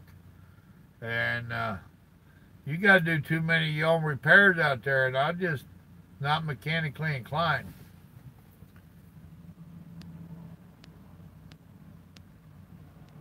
We just talking about any and everything, Zach.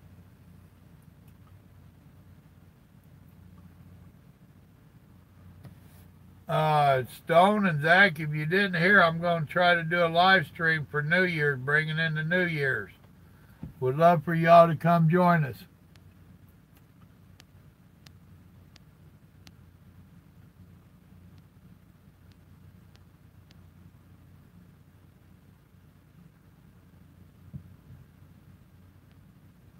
Huh. I ain't got Netflix, but I'll take your word for it, Zach. The one I was on was #1, I think. And I thought it was pretty cool. First time I ever got to drive all the way across Canada. I'd been going up in there to Calgary and Saskatoon and all that stuff. That's where I was delivering the boats the most. And I got to run all the way across it out there towards Washington. So that was super cool to me. Till I got snowed in, which wasn't bad. At least I found parking up there. No cell service out there at all. Grandma, she's calling my best friend Pork Chop and threatening to call the owner of the company, because we talk every day, you know, and up there I could only talk to her once or twice, short calls. But boy, that got expensive on my phone bill up there, even with the Canadian plan. But she hadn't heard from me, and that's when we made an agreement that if that predicament happened again, where I couldn't call her, that I would use my credit card or my debit card to buy something. That way she could check the bank account online and she could see that I was all right, that I'd use my card. You know, so. And that's something some of you guys might want to remember that's getting into trucking. Have an emergency backup like that, so that if your spouse or family, whoever, can't get hold of you, then and you know your cell phone's broke or whatever, have some kind of a backup plan like that so they can check on you.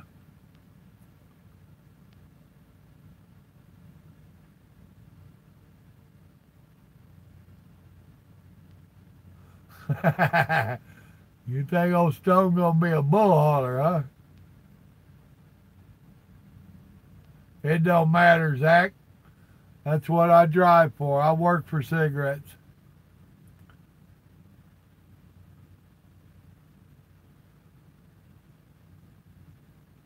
Uh-uh. Your 6 hours there, Brandon just got off a little while ago. 10.5 hours. They told him it'd take him 1 hour to get him loaded. 10.5 hours later, he got his 10-hour break in sitting in the dock.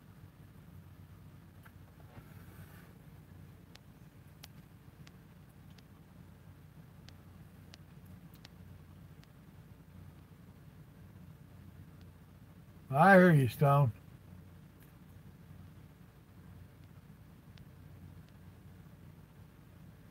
No, anymore it's not that hard to get your passport.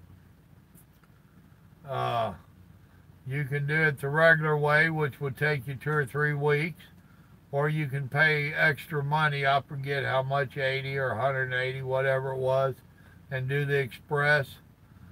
Some of it depends upon where you go. Some of them will print it out for you the same day. You just got to come back a few hours later. So,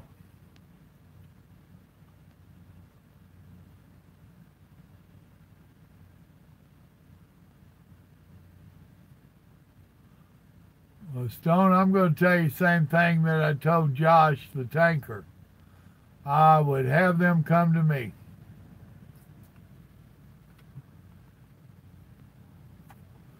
All right, Josh, thanks for stopping in, brother. God bless, man. Enjoy your evening.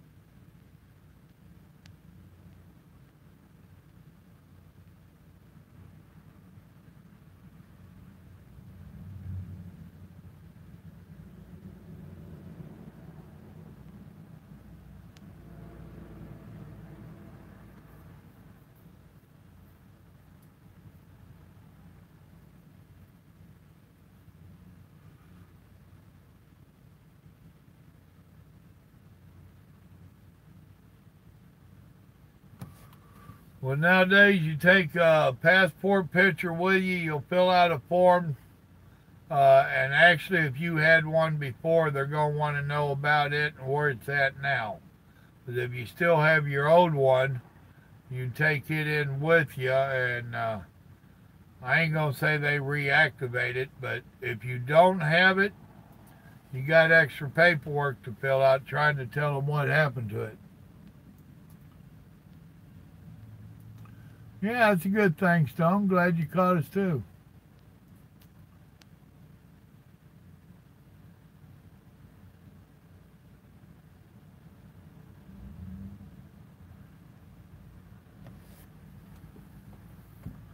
Well, and that was my thing. I'd got mine in the military. And then here it is 30 plus years later. I'm applying for another one, and they're asking me, well, what happened to it? I didn't know. I lied. I said it got burned up in a fire, you know. Technically, I found out a couple years later my mama had it. I was like, really, Mom? Thank you.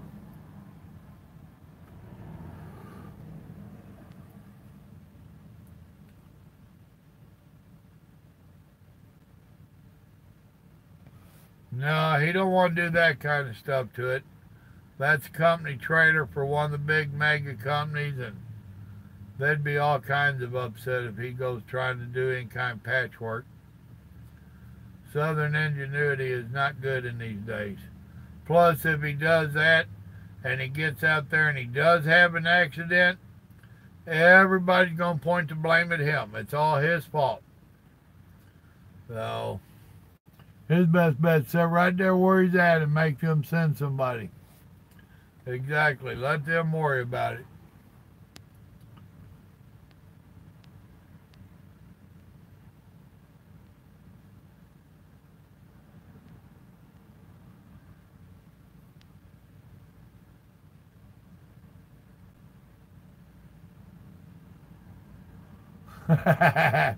I hear you, Hill.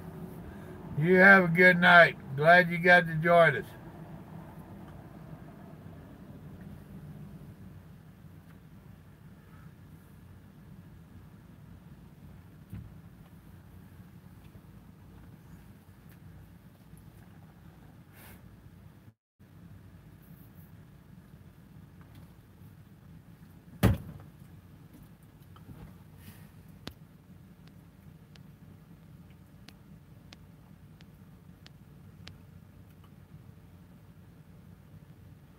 No, actually, I'm in Gilmer.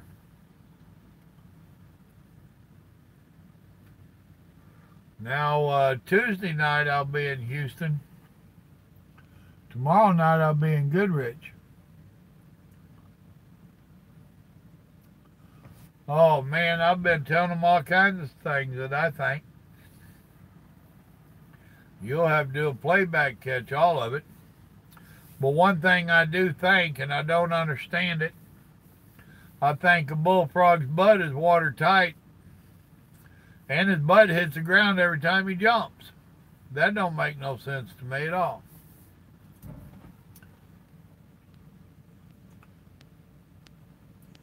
Oh, yeah, Mitch, it's all good, brother. It's all good. Yeah, Gilmer, Texas.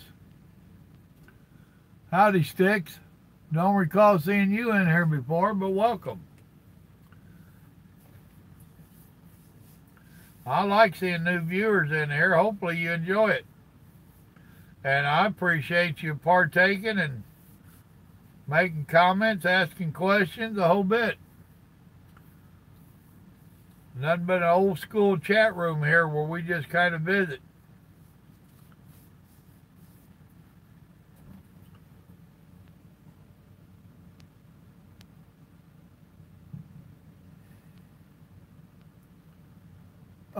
They're lying like crazy there, Stone. You said you're losing 50 pounds of pressure in less than 5 minutes. That in itself is a shutdown DOT violation. Guarantee you.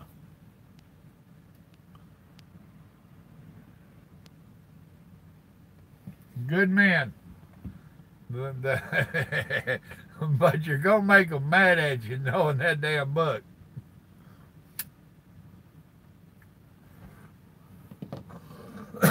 It amazes me how these companies play drivers for stupid and try to get them to do that stuff.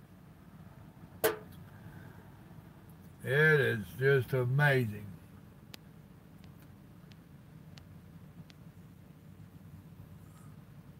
Well, that's cool. You in a big truck or you at the house?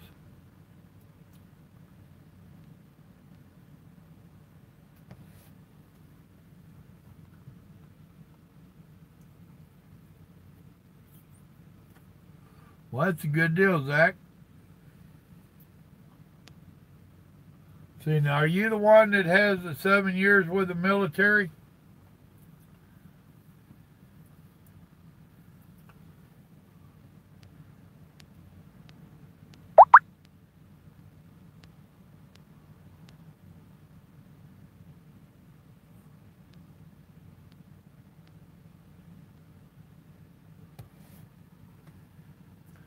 I mentioned you today to the owner of my company. And he told me to be honest. He did not know. Once again, he said the same thing I tell y'all, that the insurance rules the industry. And that would be their call. And he told me that as soon as they get back from the holidays, he will talk to them or have somebody talk to them He said, we now have damn good insurance for the truck, one of the big carriers that can bend a little bit if they wish, but he's going to find out if your military years will help qualify you over here with this company. But he would not give me a yes or no answer. Said that's strictly up to the insurance.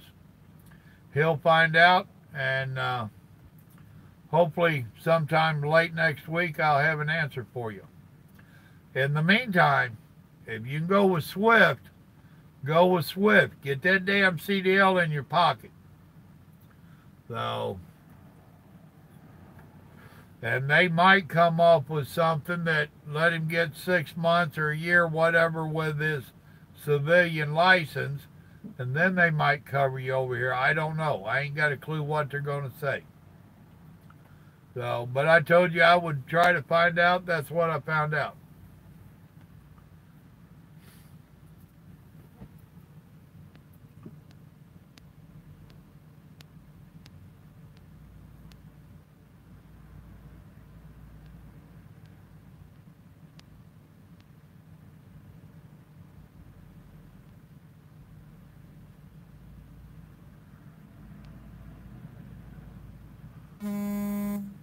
Well, if you tried to hook it up backwards, you would have learned and got very frustrated.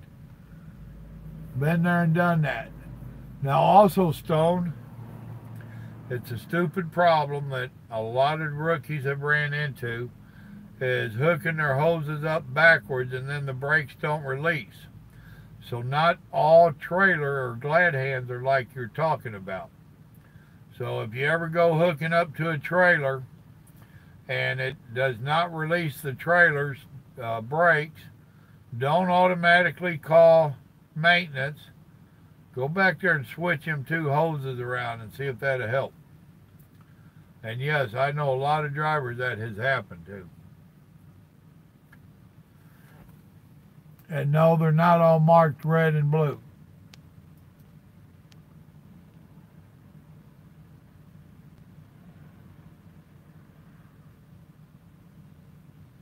Well, just remind me later in the week, Zach. You know, they're not going to get an instant reply, and they won't be back to work till Wednesday. You know, and I'll shoot Larry a text later in the week if I remember, and remind him to check. And you just ask me a time or two, and chances are it's going to be the week after when we really find something out. But we're looking, or we're trying.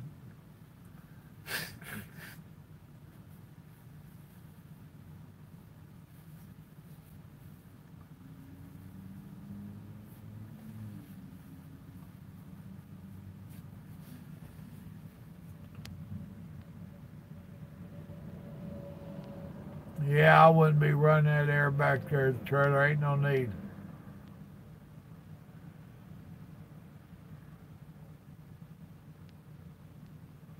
Well, exactly, Stone. The majority of them are marked, but there's some that ain't. Depends upon how old the trailers are and all that stuff. Normally, it's pretty hard to hook them up backwards, but it is trucking.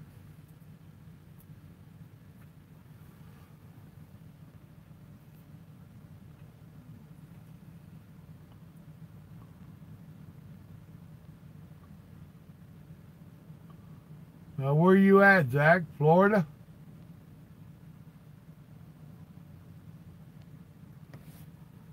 Yeah, if you've got a grommet leak, yeah, little grease around there will stop it. It's a temporary fix. I carry extra glad hand grommets over here beside my seat. I got 4 of them, actually, because you need 4 back there. So if I ever run in a situation where I need 4, I got them. Oh, did it now? Happened with FEMA, you done had that fun.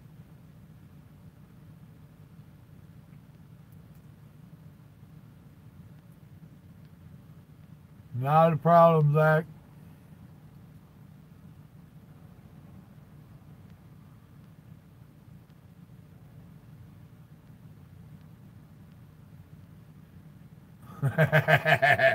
Exactly, Paul.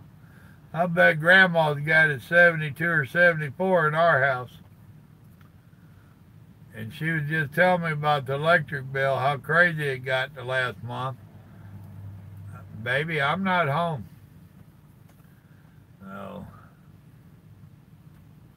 I keep it about 68 in there myself, 68 to 70.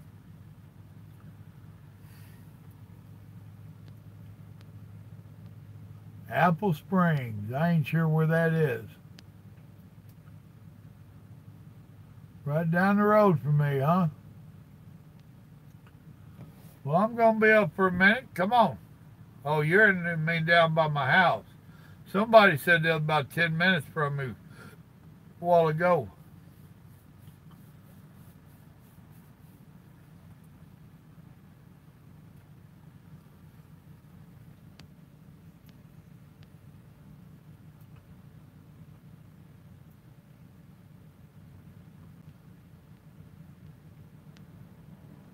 Yeah, buddy.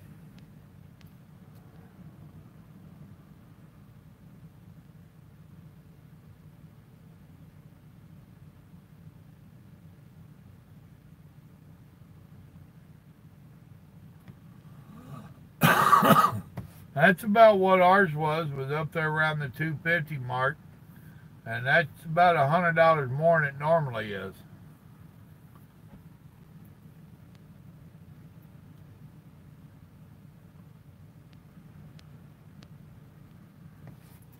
Well, if it's about 20 miles south, that ain't on 59, so it must just be off of 59.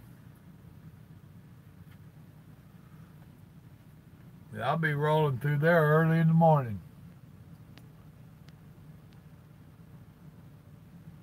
Blue, what's up?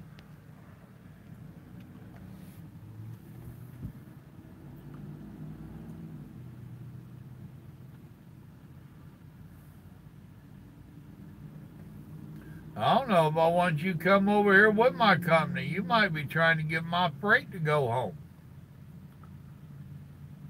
If somebody gets stuck out over the weekend, I want it to be you, not me. Yes, I said that. And I mean it. I like going home every weekend.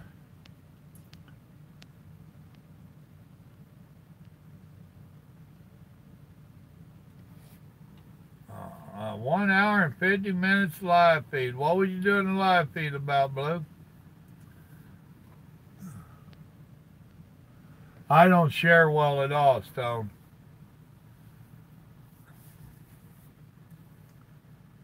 I don't share my wife. I don't share my money. I don't share my loads. I'm greedy and selfish.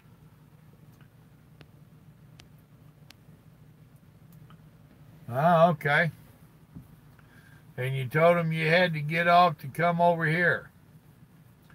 Well, you started yours after me. I've got 2 hours and 3 minutes on this one.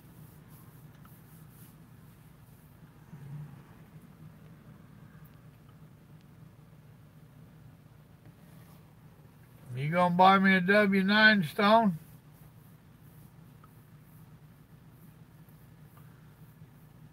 Who was it? JJ, I think, was telling me that he seen a video where somebody got a brand new 2018 W9 and they was giving a tour of it, and it was a nice looking rig, and they started making comments about shame they ruined that truck with that automatic. I got news for you. I want an automatic.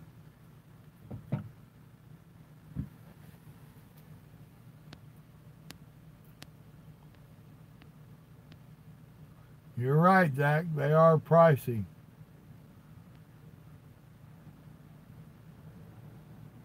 Well, that's good, Blue. You always want to stop in and say howdy.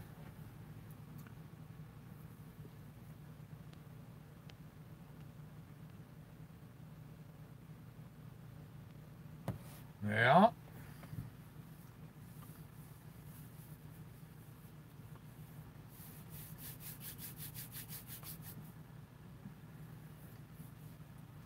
Well, a few more months, you'll have enough experience to go with Bennett.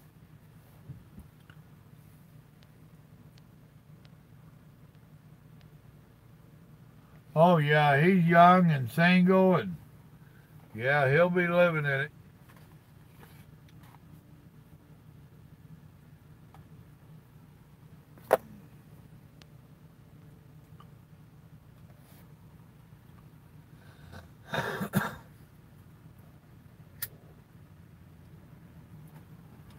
What do you call your channel, Blue?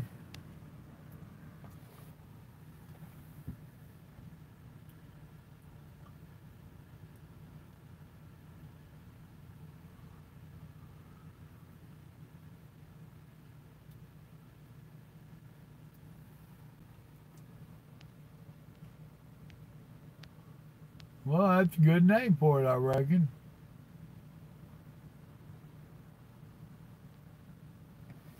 I had an air leak in my tractor. Been trying to find it for, I don't know, 2, 3, 4 weeks. Nothing real drastic, but it kept slowly getting worse. While I was at the yard today, I told them, all right, boys, we got to find it. I've been putting it on the back burner because they've been working on that ELD. Well, unfortunately, they got it working good now. So I told them it's time to work on the air leak. But they found it.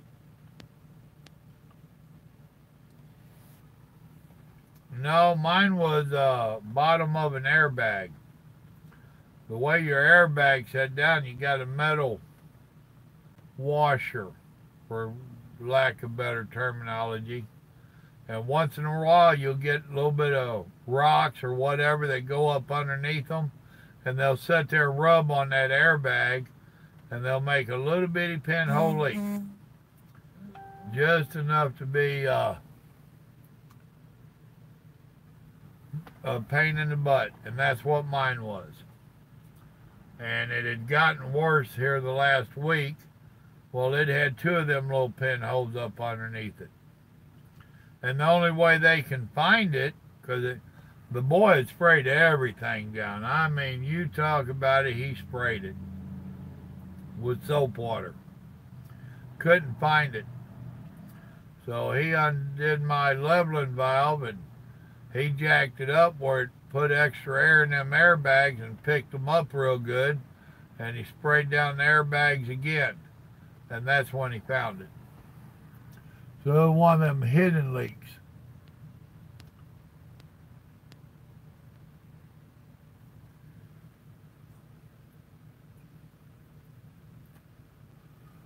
The W9 I drove, Mitch, was illegal as hell up there. It had too long of a wheelbase for y'all.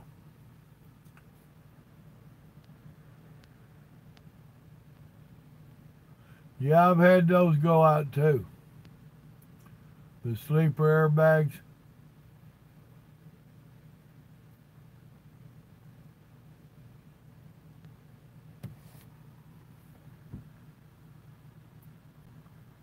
Well, actually, if you got a glider kit, Stone, personally, I would tell you get you an old Detroit 60 series. They was one of the best motors out there. Their history, to me, is better than a Cat. But if you didn't get the old Detroit 60 series, get you Kitty Cat. Kitty Cats can get pricey on repairing them. That ain't old Detroit, it ain't near so pricey.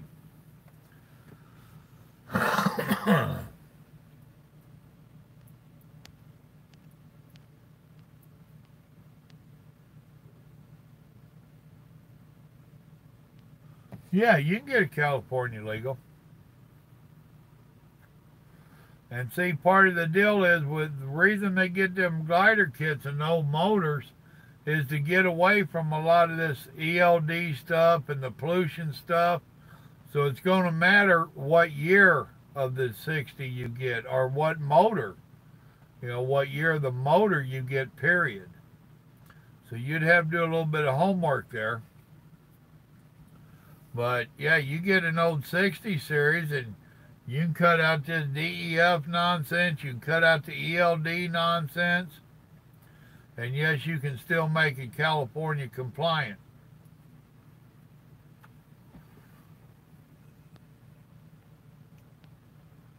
Yeah, I'll be home for New Year's. Actually, Blue, we're going to do a live stream New Year's. I'll come on an hour or two before New Year's. There's several people that's already said they'll come join me. So I'm going to see about doing a live stream New Year's.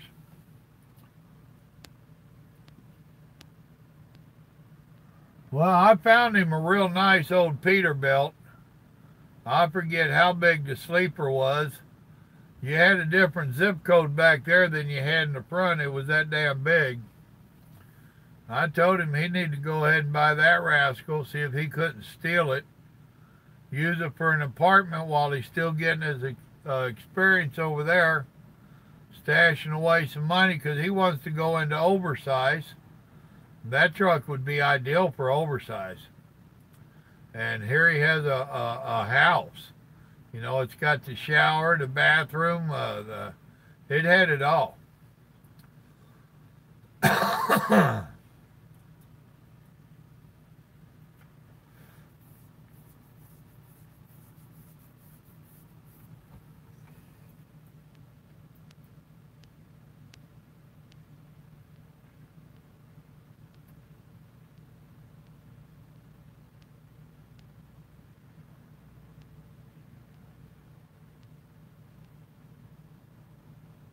No, I ain't gonna do no fireworks. Well, it might still be there, Stone. You've got the phone number, call him. And if it is still there, I'd tell him 30,000 and I'd stand firm.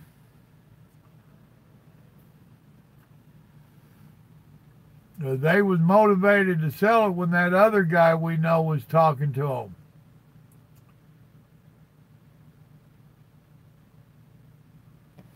I had a Freightliner Classic X. Mine was a 97, 96, 97. It was the same year as my bike. And I actually like that old Classic. They're not a typical Freightliner by no means. Yeah, I had the big old condo sleeper on it.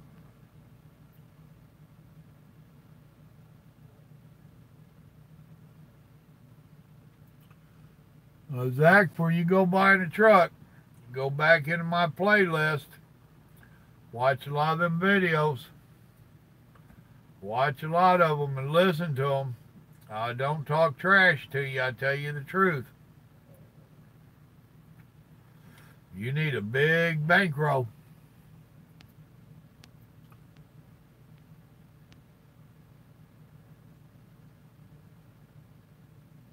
All right, Stone, be careful, brother. Glad you stopped in for a minute. Volvo is one of the better truck-friendly or driver-friendly trucks. I've drove a couple of them. They was okay.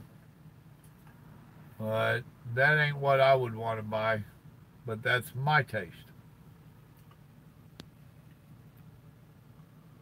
All right, buddy. Or you call me. I'll be home. Well, I'm about 3 hours away. What time you driving tonight, tomorrow? I'll leave out of here fairly early. You gonna be driving early in the morning? I'm gonna go in here and have me a good sit-down breakfast. That's my plans now. Sometimes I wake up and I just want to go. But I hope to do a video on the breakfast in here and then take off.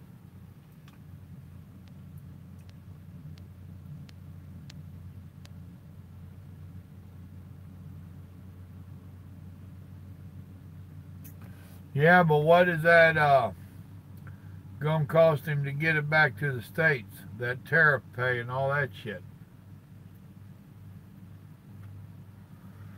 Especially since Trump just went up on it. Which I don't have a problem with him going up on it, but then when you have to be the one to pay it. All right, Stone, night. 379 or buzz. No, it's W9 or buzz. 6 or 8. I'll be getting close to home by the 8 more than likely. We'll see how late I stay on here.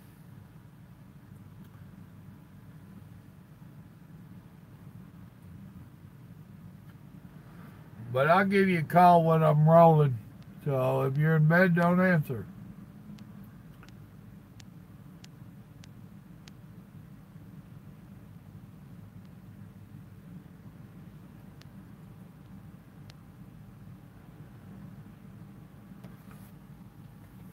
Yeah, but Blue, you ain't got no taste. If you say W9 is second choice, that tells me you need to spit, man. You got bad taste in your mouth.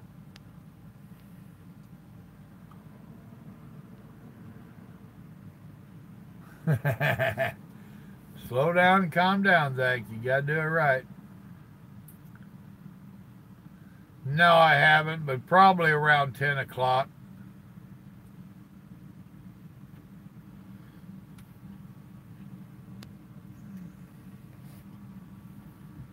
$10 Central.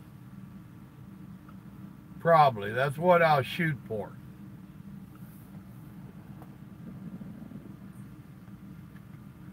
Luckily, I do have a recorder on the TV, so if there's anything I want to watch, I can record it. One of them days, I don't know if it's that day or the first, we got a big long deal of Street Outlaws on. The No Prep Challenge, the March to Bristow or whatever it is. I don't like NASCAR, but I sure do like them Street Outlaw shows.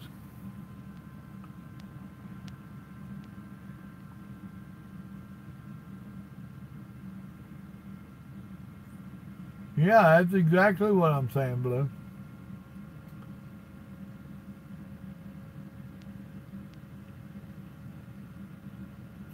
Later, Hill. Enjoy. Yeah, I've seen the Western Stars.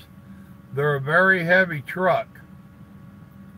So see, you need to get out here and do a little trucking and figure out what you want to do. What you want to do is going to play a big factor in what kind of truck you get. Now, Stone already knows he wants to go to heavy haul. So he's going to be permitting everything anyway.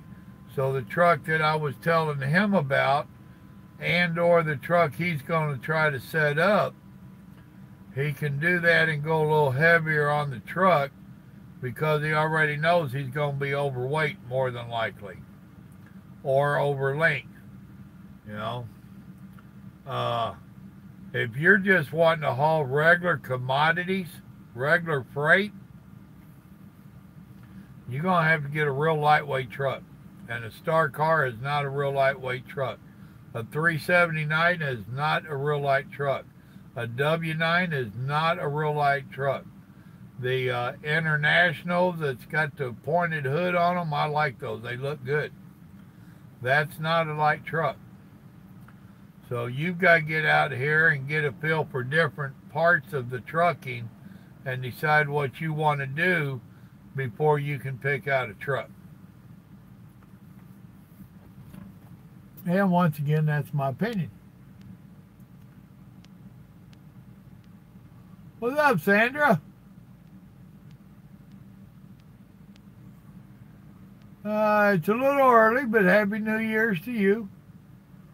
I'm going to be doing a New Year's live stream. Come join us. I'm going to attempt to get on approximately 10 o'clock Central Time.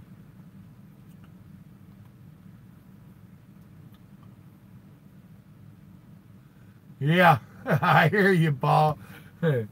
But, you know, the W9s and the 379s was like that, too. They had the slender cabin, and then when you look back, you can literally see where it comes out, what, almost 6 inches on each side? Then with my W9, I had the stacks right there. Well, on my Classic, too. Stacks was right there. Grandma burnt the dickens out of her arm on that stack over there. She'd been in and out of that truck I don't know how many thousands of times, but that one time it finally got her. But yeah, that was back in the day when you'd open the door to adjust that mirror so you could see to back up. And was known to step out on that step while you was backing up to back up. I seen old boy do that here a couple months ago. Cracked me up. It had been so long since I'd seen somebody do that. But first he had that door open, and I knew what he was doing. A bunch of them youngins, they was tripping on him. And then he stepped out on that step, and he's reaching in behind him, guiding the truck, put it right in the hole like an old school.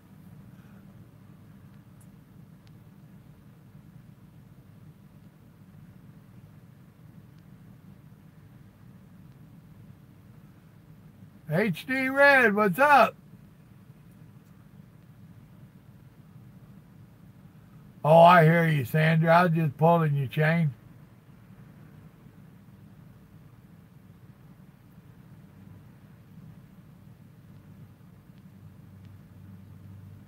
Oh, it did. It burned her something terrible. But she only did it once. Usually once is enough to learn you.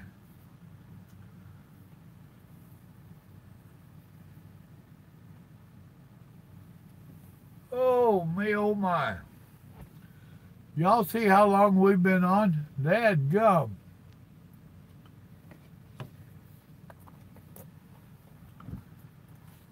And now, Zach, you know you're not going to make much money that first year or so.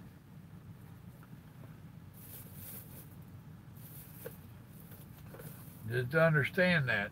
Don't come out here with big expectations.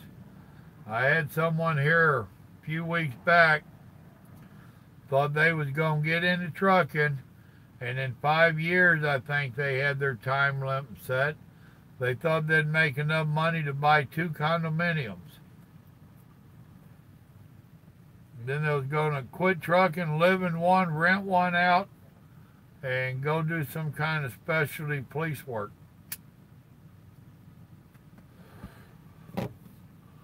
I told her in 2 years' time, or in that 5 years' time, she'd be lucky to get a down payment put together for one, much less 2.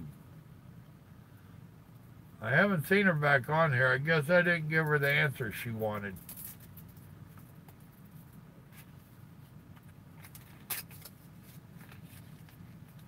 So don't come out here with too big of expectations. Think you're going to get rich quick. Some days you're going to wonder how you're going to pay the bills and feed the family. I'm over here in Gilmer, Texas. That's right, you got to start somewhere.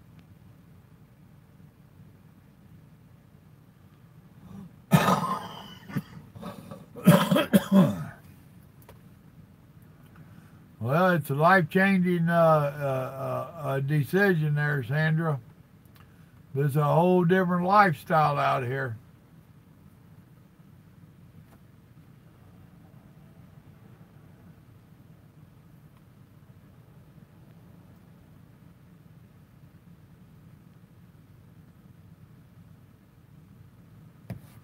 Well, you're traveling in a big truck, ain't like in the car.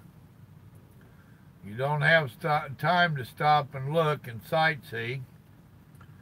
The really cool stuff, they don't allow trucks in there.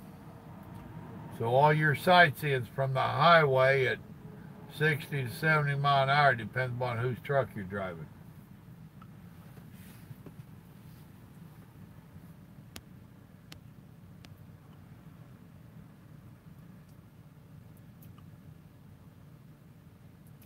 All right, Paul. Thank you, man. You've been in here a while. God bless, brother.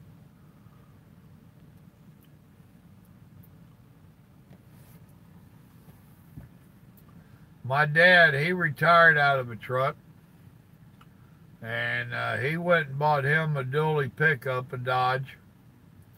And he started hotshot work moving them travel trailers out of Indiana. And he'd put their placards on it and he'd run them out west, drop them.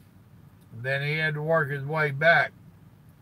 And I'd asked him if he was making any money. Like, no. He says, but it pays for me to go to all them places that we drive by and I couldn't go see. He says, so on my way back, I go hit all them places and I get to see them. Really cool idea in my book. And I would kind of like to do that myself.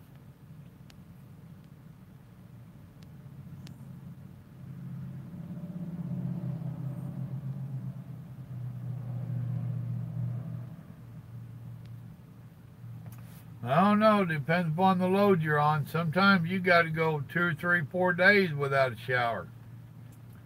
Sometimes more than that if you're really rocking and rolling. That's part of that electronic log. It cuts out more time than it really helps you with.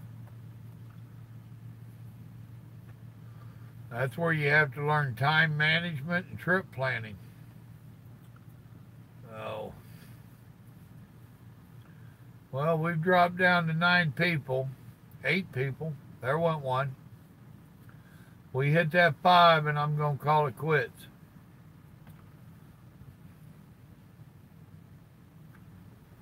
That just seemed like a good number to pick. Now we're back up to 9. See? We might be here a while. Yeah.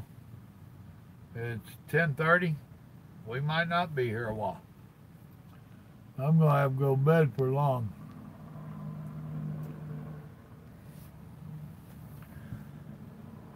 Well, look at the bright side of it, Zach. If you go a week out here with a shower, you don't have to worry about them people crowding up behind you in line. They leave a gap. They leave you your personal space. Might not be for the reason that we'd like to think, but they still leave you a gap.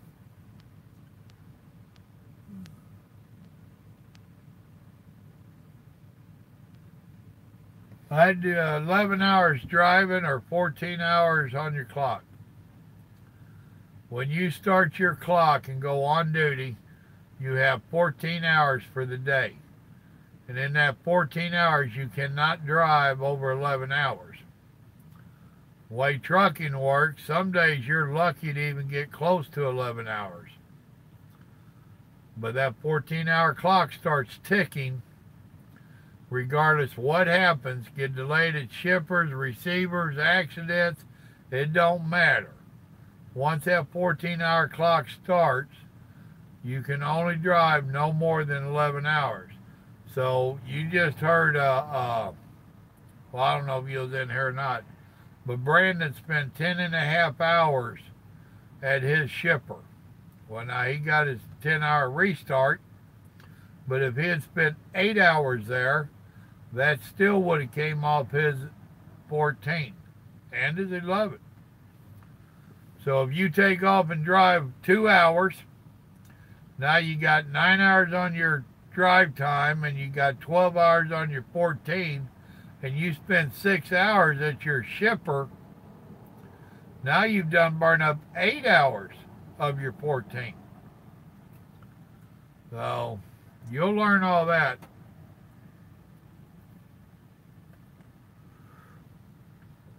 Been there and had that happen to me.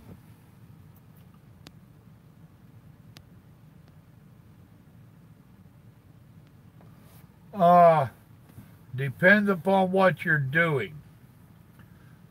And if you're not staying real regional, local, 500 miles a day should not be a problem, much less averaging it. That should not be a problem. If you're regional, where you're only making 200 and 300 mile jumps like Kale's doing, some days 500 miles is a stretch. But now he does a pickup and delivery, at least one pickup and delivery every day. Some days he does 2 or 3. So his 14-hour clock gets ate up in that dock time.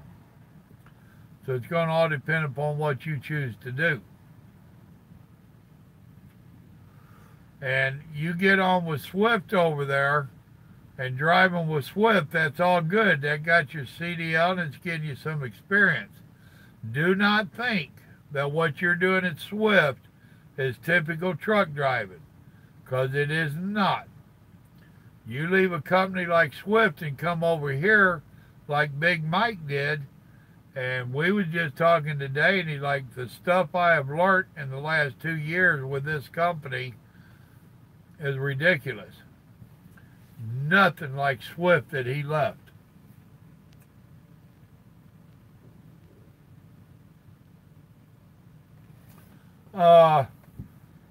Reapers ain't good, in my opinion.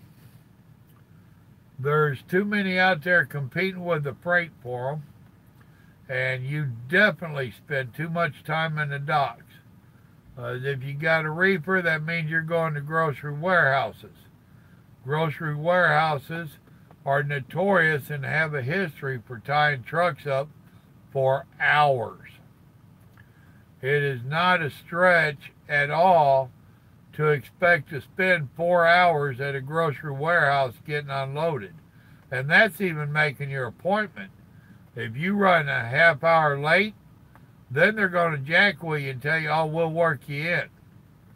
Work you in my butt.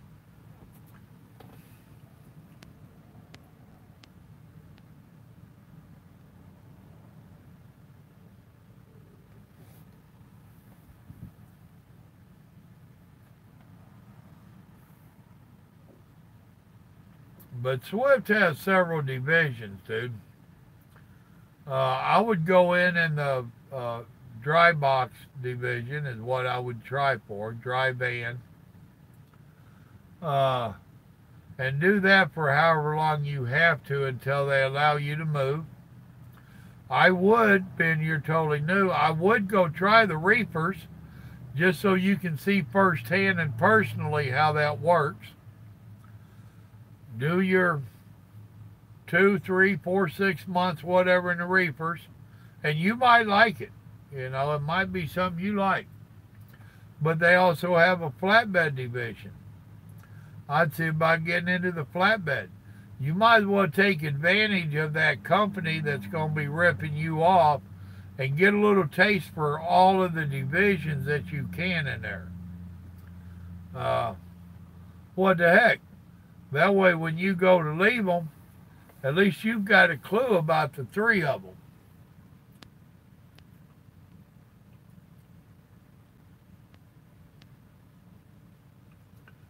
See, there you're saying it already.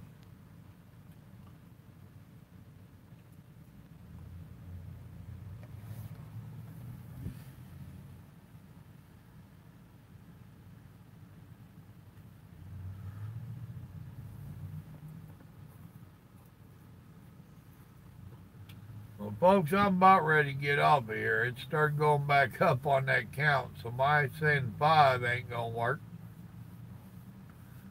Well, we've been on here, Lordy, 2.5 hours. So, and I probably won't get back on live streaming until New Year's. So any of y'all want to come join me for New Year's, I'm going to make a stab at getting on about 10 p.m.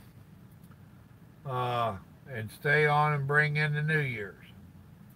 So we'll have another late night one like this, evidently. Joe, what's going on, brother?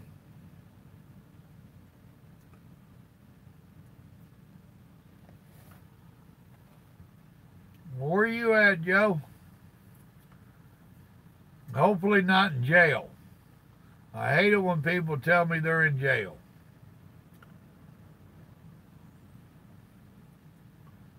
They probably wouldn't let you have your phone in there anyway.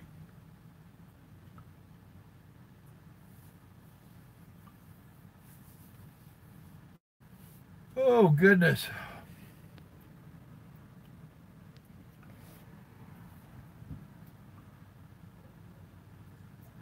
All right, good people.